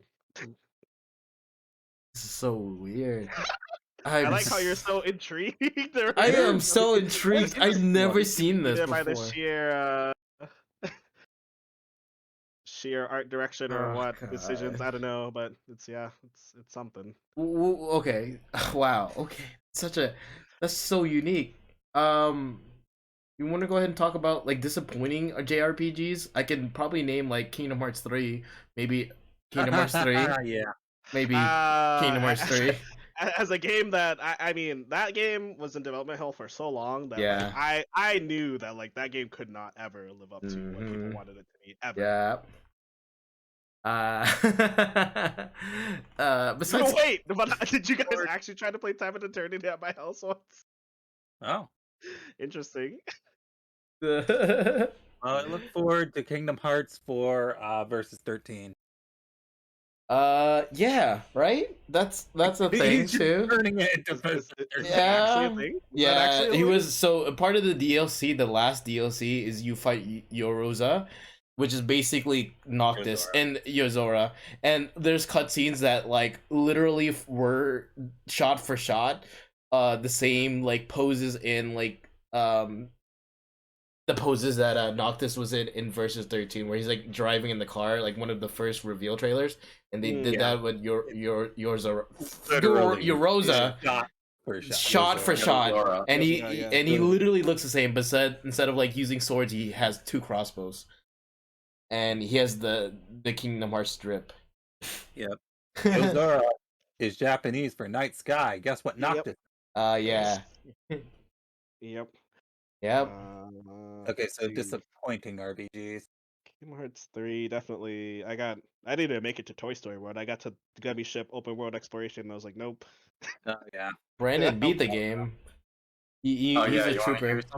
Yeah. So yeah, I got it unreleased and beat it, and then when I was gonna go play the DLC, my save file got corrupted, and you remember this? Nice. Where my PS4 like corrupted and like. I remember that. Like, dude, what do I do? And because like my screen just went fuzzy and I don't know what happened, and it didn't back up my KH3 because that's before I got PS Plus. And so I decided to play the whole game again, and I did crit mode. I stopped at the snow boss that I was freaking annoying. I couldn't take it right there, so I ran through it in a lower difficulty and just to play the DLC, and then just called it a day. But yeah, much different from the previous titles. 2 is still the best. Yeah, That's my still absolutely, no doubt. Mm. It did do a few things I did like. Like I like how you could equip 3 different keyblades and then switch between them. And they that was had pretty different- cool. Really? Yeah, I thought that was pretty Shows good. you how far I got in that game. yeah. Nice. But yeah, I will say I do have fond memories of Birth by Sleep solely Birth by because of solely because of the co-op, and also that was like the one good game that they had put out in between 2 and 3. Like I actually like playing Birth by Sleep. Like if you ask me about that, about like 358 over 2 or Dream Drop 358 days Distance over or Recoded or any of that, I was like, yeah. I I hate would say I Recoded. tolerated those games. I wouldn't say I enjoyed them. I actually did enjoy playing Birth by Sleep. So I kind of enjoyed 358 days. 358 over. Yeah, the thing is that they didn't re-release that because DS, yes, even though they made Dream Drop Distance. I mean, there's a good reason why they didn't remake that game. Like the game structure of that is designed for a DS and would not work anywhere else. Yeah, and didn't you say the same thing about Xenoblade Chronicles X? About what about Xenoblade Chronicles X? That it can't be ported because of the system it was on. I wouldn't say it can't be ported. It would require some rework. Like it's a bit of a different situation. Xenoblade Chronicles X, you'd have to rework how the nav system works. Getting the open world to work on a Switch might be a bit difficult because the Wii U version you had to download extra data. It was like I remember that. I remember that. I had I had a Nintendo Drive dedicated solely for Xenoblade X. Yep.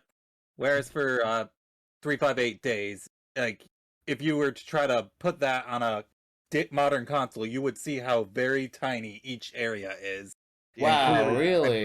Even off of like my memories of playing it way back in the day, even for a DS game, like the areas are very small. Yeah, they're like very small. Were they segmented like Monster Hunter?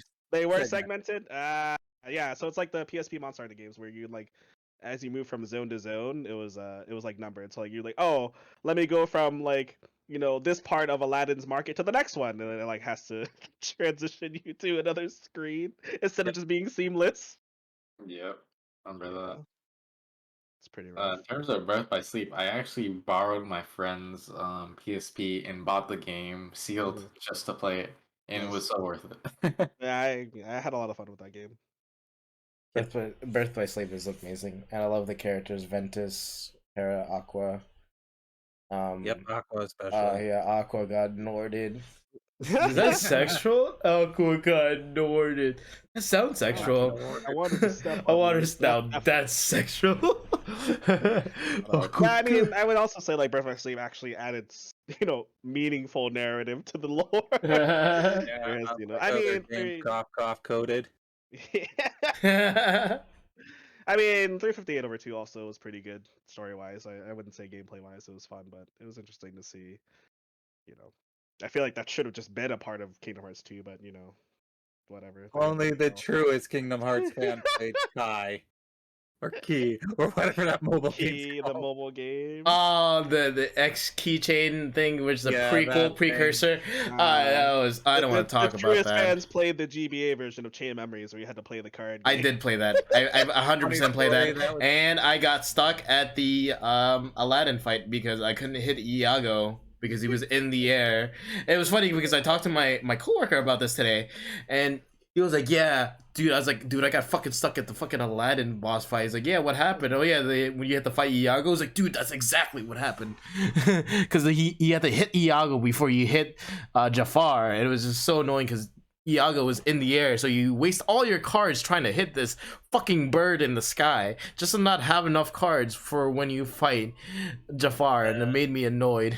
I remember that fight correctly. You're supposed to card break Jafar, and that would cause Iago to come down. I don't remember. I just remember I was a dumb kid. I do have more fond memories of Chain of Memories because that's literally the starting point I had in the series. It was the Game Boy Advance version of that. I played the first one. It was kind of like a moment. It was so weird because I've had these weird moments where I have with my my older brother where we just sit down, stop whatever we're doing, close all the lights, and start playing or watching something. And we did that with Naruto, and we also did that with Kingdom Hearts 1 because we both were like into JRPGs and stuff like that because our uncle made us play like JRPGs, Chrono Trigger, and then fighting games as well. So I played Chrono Trigger, I played Kessen, I played all the weird games growing up. I never really played like what other kids were playing at my age. I was always playing these weird JRPGs that my other friends have no idea, so I had nothing to relate them to. And Kingdom Hearts was like, oh, he's like, even at the time when Kingdom Hearts came out, no one really was really into it. It was like the really like obscure people were into Kingdom Hearts, but it still had very big mass appeal because of the Disney characters, so it was easy to get people into it until it snowballed to the release of 3, and we got to see how big the Kingdom Hearts community got because it just like this community just snowballed because it's just like a new IP, Final Fantasy and Disney coming together and is making this big franchise that we know as Kingdom Hearts. I mean, quite literally, like nobody saw that coming. Like, quite honestly, like when that was announced, we were like the people thought it was a joke. It was just like, why? It was like two such. Even I said that too because I was two so different worlds.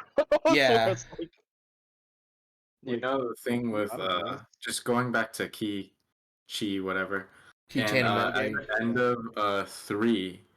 So when I beat 3 and then spoiler alert, Sora calls upon like the fallen Keyblade warriors at the graveyard, and you get to ride their Keyblades and see all the names.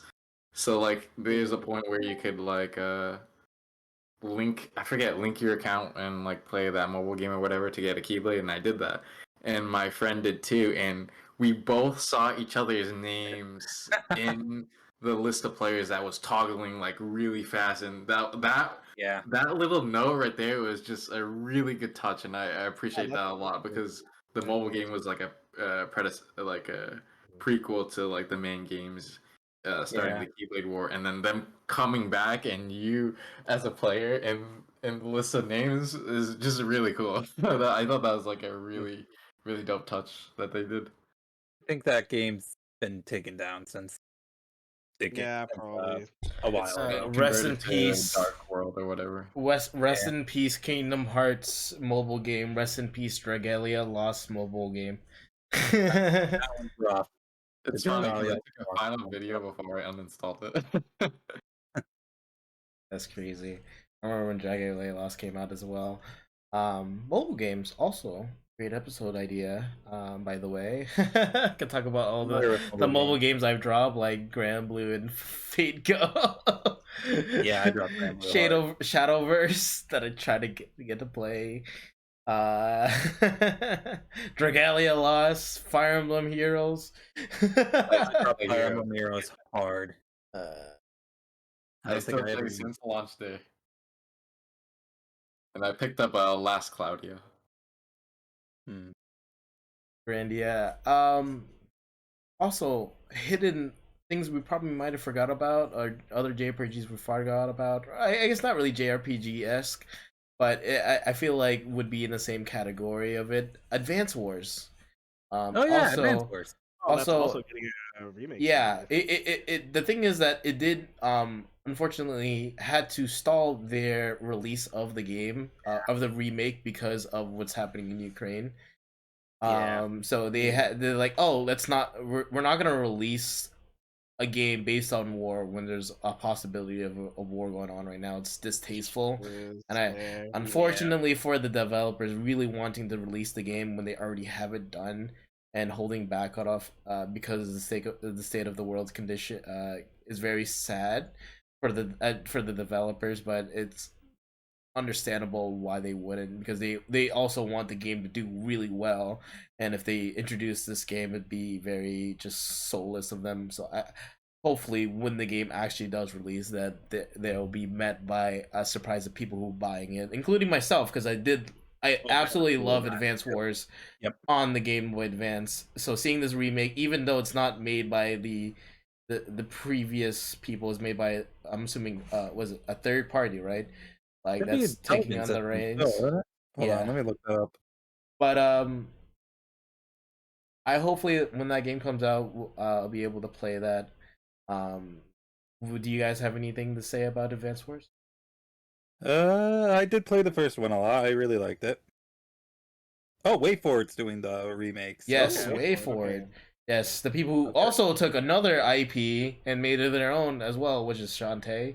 I didn't know that was a Capcom IP before. Right now. I actually haven't played too much of Advance Wars. I think that was what, DS, right? That was Game Boy Advance. Game Boy Advance, actually. I was definitely playing Fire Emblem, and I was definitely playing Fire Emblem 7 and 8 and stuff. Oh wait, no, maybe it was the third game actually. Fire Emblem. Also a game. Go ahead. Fire Emblem. I great series. I played GameCube. Started off with the GameCube one. Didn't play so I played both of the Ike games. It was kind of like meh, and at the time I was like, oh, it's a fun game. I still preferred Final Fantasy on the PlayStation and Final Fantasy Tactics, even though that's what they were based off of. I just think I just like the story of Final Fantasy Tactics better when I played the Ike games. I didn't say that the Ike games were bad. Retrospectively thinking, I really do like those games, and there was nothing too bad about it. But at the time, I was just more biased because I was in a Final Fantasy phase at that time. I don't know. Some of those maps and Path of Radiance were a little tilting. I'm not gonna lie. Those games are rough. Yeah, Shantae was Capcom. Capcom. Was it? Yes, it was Capcom. I thought it was an indie developer, and then Capcom was an Capcom IP, I believe. It was Capcom or another big company before, right? Anri? Let me double check that. Interesting.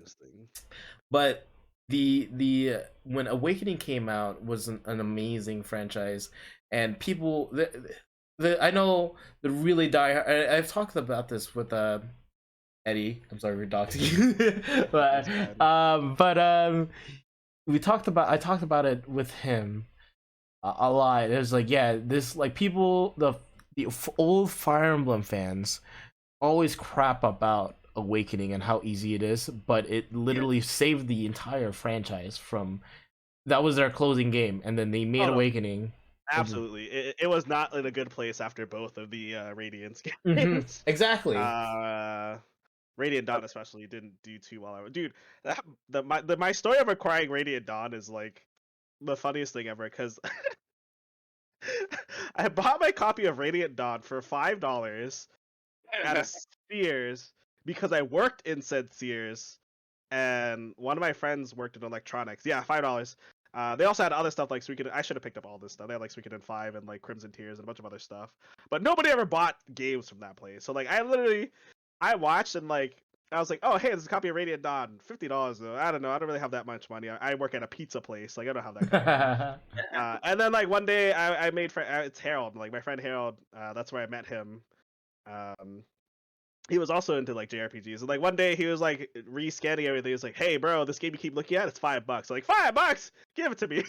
Like, god damn, I'll buy it right now. How much is Suikoden 5? Still $50. Like, god damn it. Well, it could stay there.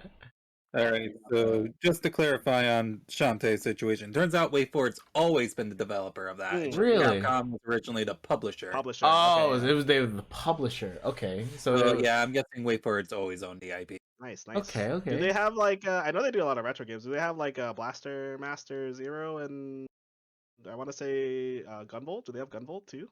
Gunvolt, I'm pretty sure is what's their name? Inti Creates. Yes. Okay, yeah, that's the other one that I'm thinking of that does a lot of like pixel retro style games. Yep, Inti Creates. I'm not sure about Blaster Master. I'm pretty sure they I don't know what they're doing with the River City games because they've been doing a lot of that. No, they did the newest one. Oh yeah, I they did still need the River City Girls 2 or whatever. the right? Zero. Yeah, Zero, yeah. They're doing Yes, Zero, they're and doing two. They did River City Girls. River City Girls Zero that I also need to buy physically, and I can't wait to listen to the music by Demon Dice, who's totally not another Persona, but I love Demon Dice. This is music. It looks like Blaster Master is Inti Creates or Also? Sunsoft. It's one of the two. Wait, is Sunsoft even around anymore? That's a good question. Is Spike Chunsoft? I'm just kidding. Aren't they? Like, didn't they make a killing with Danganronpa and all Yeah, that? yep, they're still around. Yeah. It would be Danganronpa be and classified as a JRPG? Zero series, right? Zero Escape series is them, I believe. So I think they're doing really well. Like Danganronpa did very well. Oh, absolutely, dude. The trilogy, people constantly buy the trilogy, and you can't find the physical copy of the trilogy anymore without it being marked up. That's how good that game is. But they didn't just print anymore. I mean, I would have bought the trilogy if I didn't already own 3 games on the Vita. So, but yeah, I'm looking into history of Sunsoft. It's a bit weird. Sunsoft, did they have Barman? Was that Sunsoft? No, that's Konami. Ah, right. Yes. Yeah. So another thing I also did want to explain about the other JRPGs we've played. I want to talk about. You, Brandon, played Sakura Wars, the original, correct? With Jackie? I mean, yeah, I played. Yeah. So I didn't play the original on Dreamcast, but I played the PS2 remake, and actually through research, it did not have a English patch, so I played it completely in Japanese. Oh wow! But it was fun. It was I think so the original Splatter version has a translation by now. Yeah, right? fan translation of the original Saturn is out. That's just the first one, though, right? Yeah, only for probably the first one of the more obscure 2 and 3 and 4 don't have a English version. We got that awesome US release of 5. Yep. So we were lucky we got 5. This is true. I thought it was very weird that out of all the games they chose to do that one, but I think that was another NIS America one where it was like, yeah, well, we'll front publishing this if you want to publish it. They released a new one not too long ago. It didn't do well, so that's why it took them like 10 years to give us Sakura Wars 2018 or whatever. Yes, yeah. Which I still haven't completed. The genre, so they changed the genre completely, and it just like it went from like an XCOM like Valkyria Chronicles type of game to like to hack and slash arena battle Muso game. Yeah, they call it Shin. Yeah, Shin Sakura Wars because it's a kind of a reboot, yeah. So the thing was it a reboot? Doesn't Sakura show up, or is that just a lookalike? I don't know. It's a continuation. It's a continuation because they talk about the older characters like yeah. So it continues. I call it a reboot because they're putting the word Shin before it. Yeah, fair enough. And I know for the other newest JRPGs, Shin Megami Tensei, Brandon, did you beat the newest version yet? Nope, actually, SMT4. It's a hot take. I don't think it's that great. I never beat the game. I got like 40 hours into it, but I never actually beat it. I can definitely go back and beat it at some point. But the thing is that you're not the only person I know who did that. And some people fail that. Are you dissatisfied with it because it's a disappointing SMT game, or it's just a disappointing? Like, have you played an SMT before?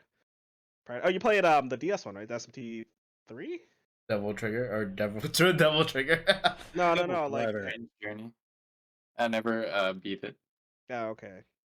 So is this your first actual SMT game, SMT4? No, 4 was my first one, and I bought Apocalypse. I love 4 a lot. I actually didn't beat Apocalypse. But 5, I don't know. I just think like I thought the map was just boring.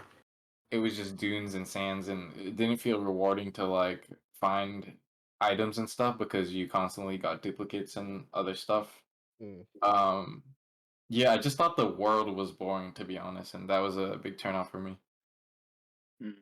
So wait, is it literally all dunes? I think I hopped into like one of your streams once and I saw you walking around. I was The like, thing oh, is maybe that, he's just in the desert map. yeah. It expands more in other areas, but like for the like I'll I say see. first 30, 35, 40% of the game, it was just like dunes. I was just like, At least oh, from what I played so he's in far. Futaba's palace. I get it. Okay. Rivers. Makes sense. Yeah. Speaking on Persona 5 Royal, also one of my unfinished games. I will eventually get to one of these days. My problem with Royal is the same problem I had with Golden, but at least I don't know, maybe I had more time or less games to play with Golden. I Like got Golden. P5R is very much a retread of P5, so like, you know, the parts that are the same, even though there's like the with the grappling hook, some of the dungeons are slightly different, right? But for the most part, it's the same thing with the sprinkle of like the new characters that are added in like those scenes. So I don't know. I find it slightly difficult to go back to that game, even though a lot of minor like quality of life changes or retunes have been done to that should make it feel different, like the team up attacks and whatnot. But And the gun blitz. That's not per dungeon anymore. Yeah, I forgot about that. I forgot about that. Oh my god. They were completely useless in the original game, but now they're actually useful. They're actually useful. I forgot. That is the biggest gripe. I was like, why is this even a thing? Well, this is so useless. They were glorified weakness targets so that you could just get a just for flying. Yeah, and then you could only use them a couple of times per character per dungeon, but now they refill every battle. So I forgot about that. I think the most worth it part. So for me, like I played that game. So I beat it on my birthday and platinumed it on the same day and got the true final ending. And for me, I think the best part of Royal is like the new content added like in the quote unquote post game, because you find out like the new like final boss they added or new enemy. So it's like Marie's dungeon in P4G, like the post dungeon. Yeah, it's sort of like that. I actually cared about Marie. And the backstory, Akechi is my favorite character, and the backstory they gave for him, or like, not the backstory, but like the more dialogue they gave to him. I was hoping he got fleshed out more in P5R because I was like playing a P5 vanilla. I was just like, oh, that's it, huh? Okay, and then like you know, he shows the true colors, and then you like get to like one dungeon, and then you fight him, and that's it. And I was like, oh, okay, bye, Akechi. It's really cool in Royal. You mind if I say spoilers, Devin? I would say hold off because I do actually plan to play the game at some point. Okay, yeah, I'll hold off. But yeah, you gotta play the. All I'll say on the Royal is that I think the extra semester, all that stuff is extraordinarily well written. I mean, yeah, like I said, I went into this thinking I would enjoy it the same way I did with, you know, P4G, where like all the new content was what I was there for. Like even just the dumb cutscenes of like, you know, what you did in summer break, and you know they break like Yosuke's scooter or whatever, and you know you go like, you know, skiing and snowboarding in the winter instead of just like glossing over those things. Like, oh, that's kind of cool. So did you do the DLC fights, Brandon? I did not, because it costs money. It does? Oh wow. The E3 and 4 protagonists, yep, you have to buy them. I think I bought them, and I think I did like the first level of them, and then I forgot the entire mode existed. Like there's a lot of weird modes that 5R has. There's like this weird lobby thing where you can play what you call it? Oh, Tycoon? Tycoon, yes. Oh, yeah, Tycoon. That's another mini game that was way too much fun, even though it's not really original to P5. I did that. I was like, wait, this is actually a real card game? Nice. And then I just forgot that entire mode was in the game. Because there's just so much in R, you can't keep track of it all. There is. Actually, yeah, that whole like extra room wasn't in P5 vanilla, right? That's a P5R thing, isn't it? That was an R thing. Yeah, it was an R thing because it was like it was it's like a trophy room, a jukebox, and video player, all that stuff. Yeah, makes sense. The model viewer, you can like set up the models in different stages and whatnot, if I remember correctly. So. And then you'd have characters come in and comment on them. I like that a lot. You should check out my crib. And speaking of on the trend of current JRPGs, a very monumental JRPG, I'd say personally, most recently also made me very emotional. I'm very passionate about Final Fantasy VII Remake, and I'd say when the entirety of the game comes out, it's a great contender of beating it more than Dragon Quest 8. And that's a big thing for me because playing this game for the first time, it is an amazing experience because it goes to show how far we've grown as I guess a franchise, even though it's more of a hack and slash than a classic JRPGs. But at this point in time, it's so hard to differentiate what is truly a JRPG, and that's kind of like the topic I want to also of another game I want to talk about, which is Tales of Arise. But Tales of series have been always been like that.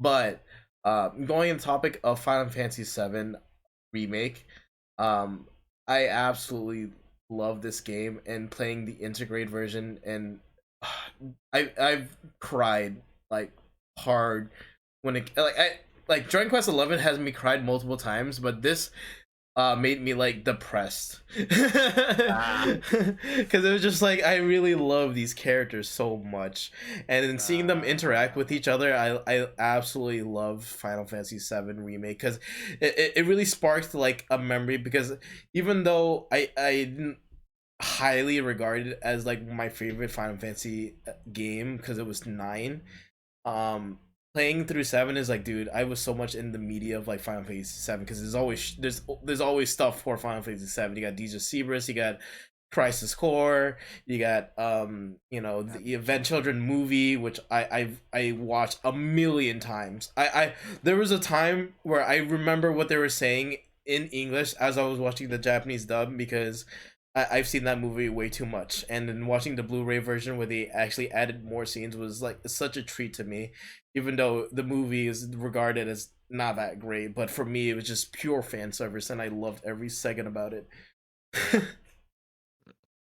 Yeah, I will say try to avoid integrate spoilers because at Oh this no, point, I'm avoiding I this. know you I haven't know played that Integrate. I haven't touched integrate. I technically haven't finished the base game, but at this point, I've been spoiled by the base game because it's been too long. So I can't avoid it forever. So I know how base game ends. But I don't know anything about integrate. I know how Like, integrate ends. I've looked at nothing about integrate other than Unfortunately. to play as some people. So I this is got another game that I've been trying to get back to. I plan to play Integrate, so I got about halfway through this game on PS4, and then I think I dropped it for another game that came out at the time. Then when I got my PS5, I'm like, hey, I'll download it, get the free update, and then I'll continue on the PS5. And I guess there was an issue with my clouds on my PS4 where it wasn't just uploading save data, Your so clouds. my save data is gone. I get So it. at some point, I have to go back. But unfortunately, I got spoiled on the fate of one character that changed. For At 7 the remake end. or integrate? Not an integrate in the base game. Okay, yeah. I would love to. I don't know anything about integrate except what was shown in the trailer that kind of points to maybe Gact being inevitable. But yes, I will go on and off about this game's lore, and I'm having the most absolute. When I say this, the most absolute self-control when trying to spoil this game for you, because the thing is, I don't want to have it spoiled for you because I feel bad, because the thing is that like the ending is just such a like whoa type of thing for me, and I was just like I could talk about it for hours, and I did with I think Victor, and Victor just like but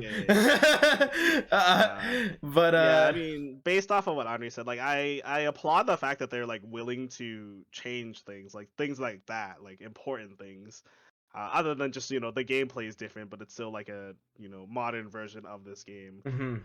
That's probably what most people expected going into this, right? It's like, hey, it's the same game, but like polished up and AAA looking 2021, 2019 game. So yeah, I applaud them for actually having the courage to go and change something, because obviously there are always going to be people who's like, oh no, how dare they? And yeah, but that was always going to happen. except for me being salty for not getting my Final Fantasy 14 shirt at PAX, I see the biggest highlight of that entire trip was playing the Final Fantasy 7 demo before a lot of other people, because before it was made public, because it was just like, yo, I love this game, and I get to play it early more than other. I feel like an influencer, you know. Yeah, you got early access, man. Yeah, but playing it, I was like, dude, I was like savoring every moment. They gave you only 30 minutes. Like, it was like I was kind of sweating at the same time. I was like, dude, I even have enough time to finish the entire demo, and I just made it with like at least like 10 minutes or like 8 minutes to spare, because I was just soaking in and just going really slow with the game, because it was just this was such a like important game for me when it come out. Like I needed this game to be good, and it was on that pure copium that I was just like, I need this game to be good. I mean, and it turned out to be decent. It was like, it's not the greatest game ever, but like it definitely scratched the itch. But I still want more, and I can't wait. And I'm frothing at the mouth until we get another release.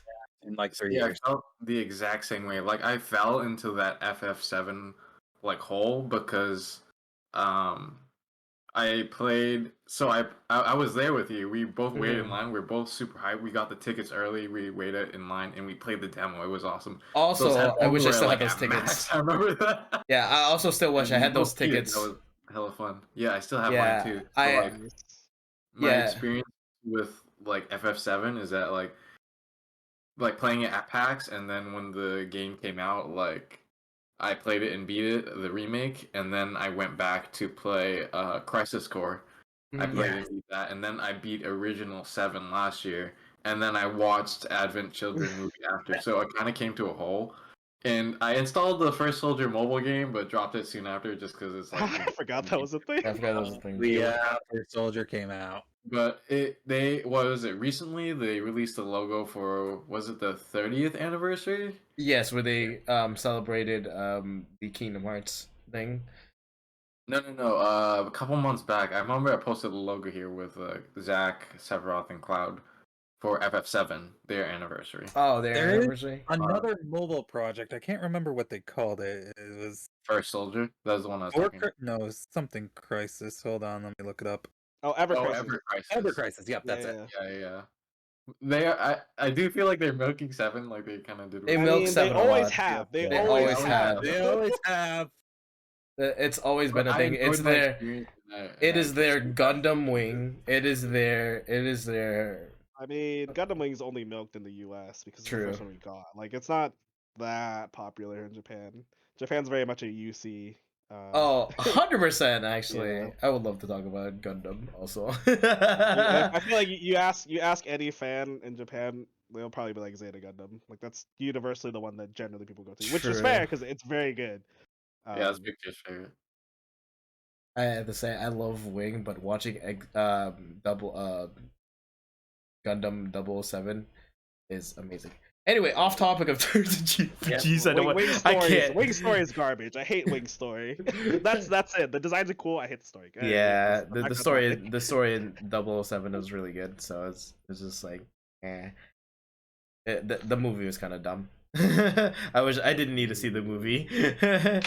Now that was a cash in attempt. Anyways, back on topic. Overall, I fondly enjoyed my experience of FF7 and the history and lore. Yes. My second favorite character is Sephiroth. My first is Zack. Yep, my first is also Zach. What about I mean, Genesis? I would say FF7R did a good job of like putting enough nostalgia there, like enough of like the music sounding similar, but also then being like remixed or recomposed. It was also really hard watching this with Max because he would cry, and then he would cry. I would cry. I was just like, stop crying. Are you gonna make me cry? Stop crying. I was just like, because it was like he was like feeling the same thing I was feeling, because I love this series. Obviously not as much as he did, but like it came to that point where I almost felt like that at that time, because I was so much into the media of Final Fantasy 7, because it was the only thing of I would get more of. I'm not gonna talk anything about other Final Fantasy movies because they're garbage. But I mean, do we count Kingslave, those? cough, cough. Yeah, I was like, do we count Kingslave? technically a movie. Yeah. Speaking of which, even though Final Fantasy 15 is the way it is, I do have to defend it. It is still a very fun game, and it's the boys and the characters is what you love it for. Gameplay was kind of outclassed by Final Fantasy 7 remake though. Well, of course, it came out much after, right? But like, Yeah. I think the problem with 15 is that it came out in the time where like big open, Yeah. open world games are the thing now. So like they had to like do it, and so like you play the game, it's like okay, it's big, but like why? Just for the sake of being big. Yeah. Like, it's empty, is what I'm saying. Like there's not really much to do. 100%. But I do. It's almost like it's Like part of driving. the narrative. Yeah, that's the thing. It's like it's to push the whole driving aspect of it. Like if you didn't have to drive, which is the point, like the whole driving with the boys, the car trip across the Boys. country. Yeah, not part of it's fine, but it's like if that didn't exist, then the world map didn't have to be that big. I was like, yeah. I think the opening to that game is like the most perfect it could ever be. Them pushing the card with Stand By Me playing. Yeah. Like you could not have started that game out better. Stand by. Yeah, it helps that they're like not too crazy into the fantasy aspect either. Like they're mostly grounded people, somewhat relatable. Yes. So it's not like Noctis is a crazy. blank slate with a great supporting cast. This is true. Knock this aside, his supporting. He cast had is way more personality in Tekken. It's not even his main game. which is why I was upset that the side stories where all those characters were DLC, and I was like, ugh. Yeah, and then and you like, also got it- episode Arden, which is another Yeah, DLC. should have 100% launched with the game, but I get it. Forgot episode Aranea, which is what I really wanted. Oh my god, waifu, yes. Aranea, Dragon Waifu, yes. Dragon waifu, that she doesn't get any much screen time than the original. Yeah. I was And like, she never will now. well, how dare you make this a throwaway character, Square? I will never forgive you for this. But maybe the fishing is a really good mini game. Fuck you for making a really good fishing game. You son of a. Fishing is unbelievably good in that. Because of 15, it made me main Noctis in Tekken. That's all I'm saying. Speaking of Noctis, have you ever gone back to like the episode of Duske like demo thing and just how Noctis's voice actor is completely different? It's crazy. Is it really for like the prequel, right? I mean, not the prequel, the demo, right? That it was like The a demo, limited play that you had to buy Final Fantasy 0 for, but it had yeah. Oh my god, He had a completely different voice actor. His voice was so deep, it's crazy. Final Fantasy 0 also very disappointing RPG. I forgot about that. Oh, That's a yeah, very well. I like mean, that too. Did you know what Zero was before buying Zero HD? no, because it was never really in my bin of like games to buy. I think because I was playing more Dissidia than anything. You mean that in Zero- Crisis Core, so that was just like that, and it came at a time where I was actually burnt out of Final Fantasy games, and then I was just like, I don't want to play another side story game or different thing that wasn't really part of like what I cared about. Final Fantasy Crisis Core had Cloud in it or Zack in it, and Final Fantasy Dissidia had Cloud in it. So You want to talk about disappointing games? We can talk about Dissidia and T, but let's. that's another. That's a can of worms. That is a can of worms. I hate that game. I wish That game killed Dissidia forever. Yes. I hate it so much. And we probably may never get a Dissidia game because how bad that game was. And so upset about it. I love we just need a Square Enix / Bandai Namco team up so they can make it play like Gundam versus Gundam, but Final Fantasy. Which is what they're aiming for anyways. Yes. So... Which would be let's play that. great. That would be amazing. I can't wait for something like that to be a thing. If that was ever, that's copium. Copium. If they ever release a Gundam versus game on Steam, they'll find some community to mod it into a Dissidia game instead. That might be difficult. Yeah.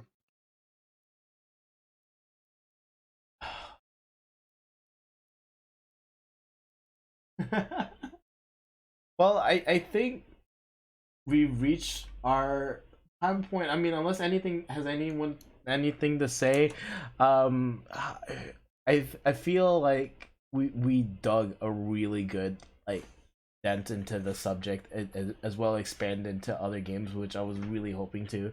We got to talk about this and that. I was so pleased about it, and just not just our favorite JRPGs, but JRPGs we just love. You know, we got to talk about Skies of Arcadia, which I was actually really hoping for someone to bring that up, and just someone did. I like this. I brought the right people to talk about JRPGs when Skies of Arcadia was brought up. You know, Wild Arms probably not expanded upon, but you know, it's not a bad. That series is also dead. Yeah. Unfortunately. Yeah. Tales of Arise, amazing game. Still haven't beat it though. I haven't started that yet. That game looks amazing. Arise is good. It's a very nice. Well, I didn't play Systeria or Berseria, but it's a very nice change of pace from what I'm used to for Tales games. Oh yeah. Just gameplay wise, and well, story's always kind of been. Yeah. You're in a fancy ward. It was like oh my Victor was like so happy because it was like, oh, we're going back to a fantasy world. Oh, we're not actually. I was like, oh, we're not. It was in the intro. That world got invaded by space aliens. I forgot about that. It was just right there. It was just all the grandeur kind of like took me away. It's like, hey, we're aliens and we have magic. There was a girl. Lowly earthling. There was a girl with a big butt distracted me from the plot of the movie. I mean, that was the plot of the game. Big knight. I mean, it is a Tales game though, so it's still full of anime tropes and very, very often repeating voice lines. But you know, you think he got the point? I think it was particularly bad because I was playing it one day, and I think I was in the other Discord with some of my friends. It was like somebody was like, "Oh, you're playing that? Stream it. I want to see it." And it was like the beginning where you just have Alphonse and Shinon. So the only team up attack you have is those two. I save the same voice line every time. But because I'm playing on hard, the optimal strategy is to guard break them and then insta kill them with the team up attack. So that entire dungeon was a 2.5 hour slog of hearing that voice line literally every battle. The Pro ZD video is true. Yeah. It got a lot better once you got teammates, because then you know you could change it up a little bit. Yeah. Boy, did that get I'm sure he got the point. Yeah, pretty much. I'm sure that enemy got the point. That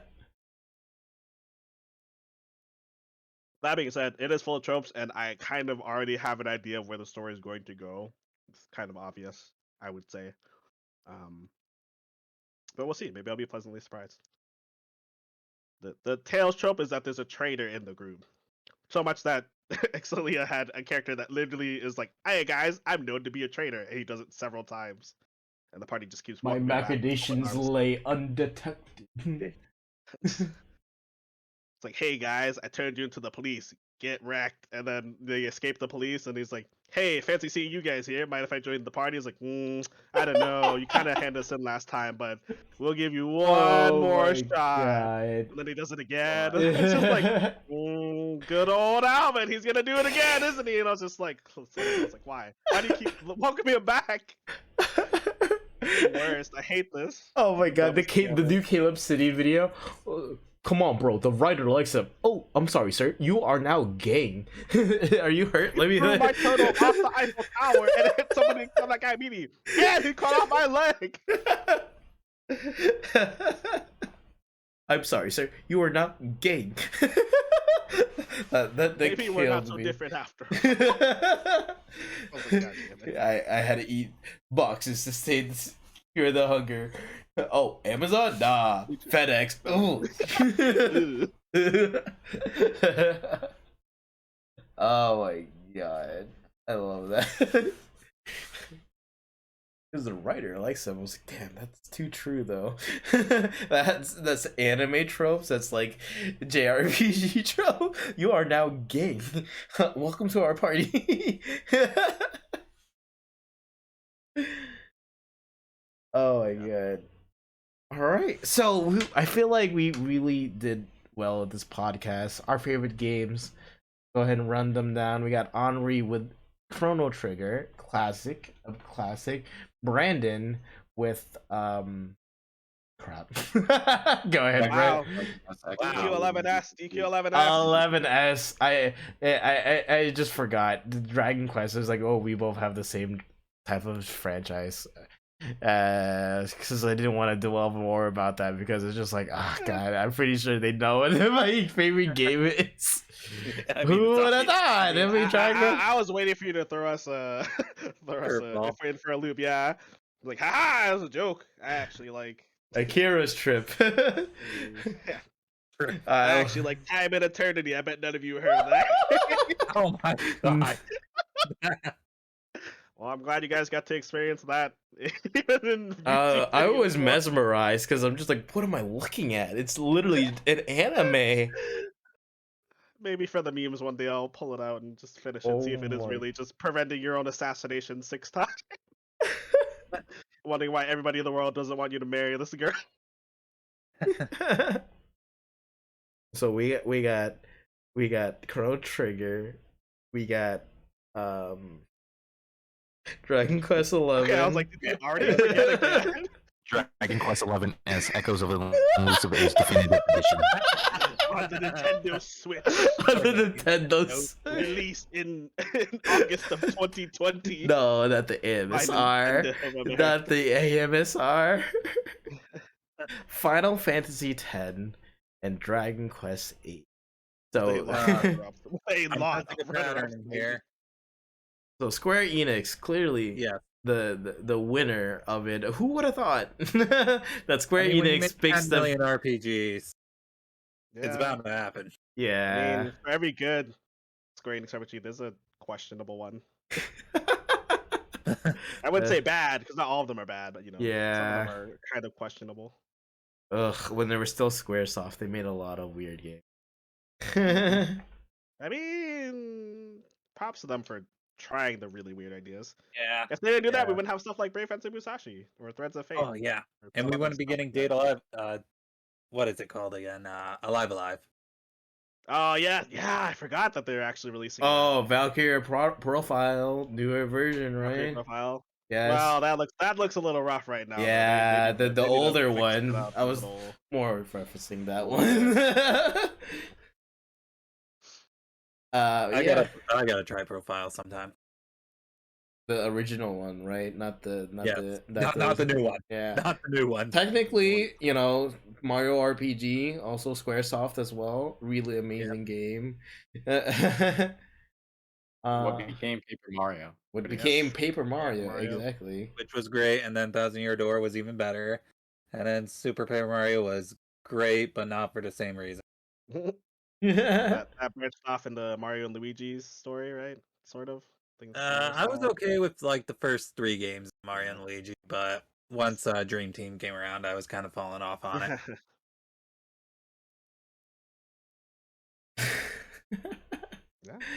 Yeah, I like the Wii one. The Wii one is great. Yep. Didn't the Switch one do okay? What was that? That was Origami King. I Origami started King. that, but I dropped it for another game. I really need to go back to that. Oh yeah, no, I just no. I think Brandon was playing it. And I was memeing it the entire time. Like, he was literally sucking him. Like, I mean, half of that game is a meme though. Like it's very much that is self-aware. true. No, he's sucking me. The color.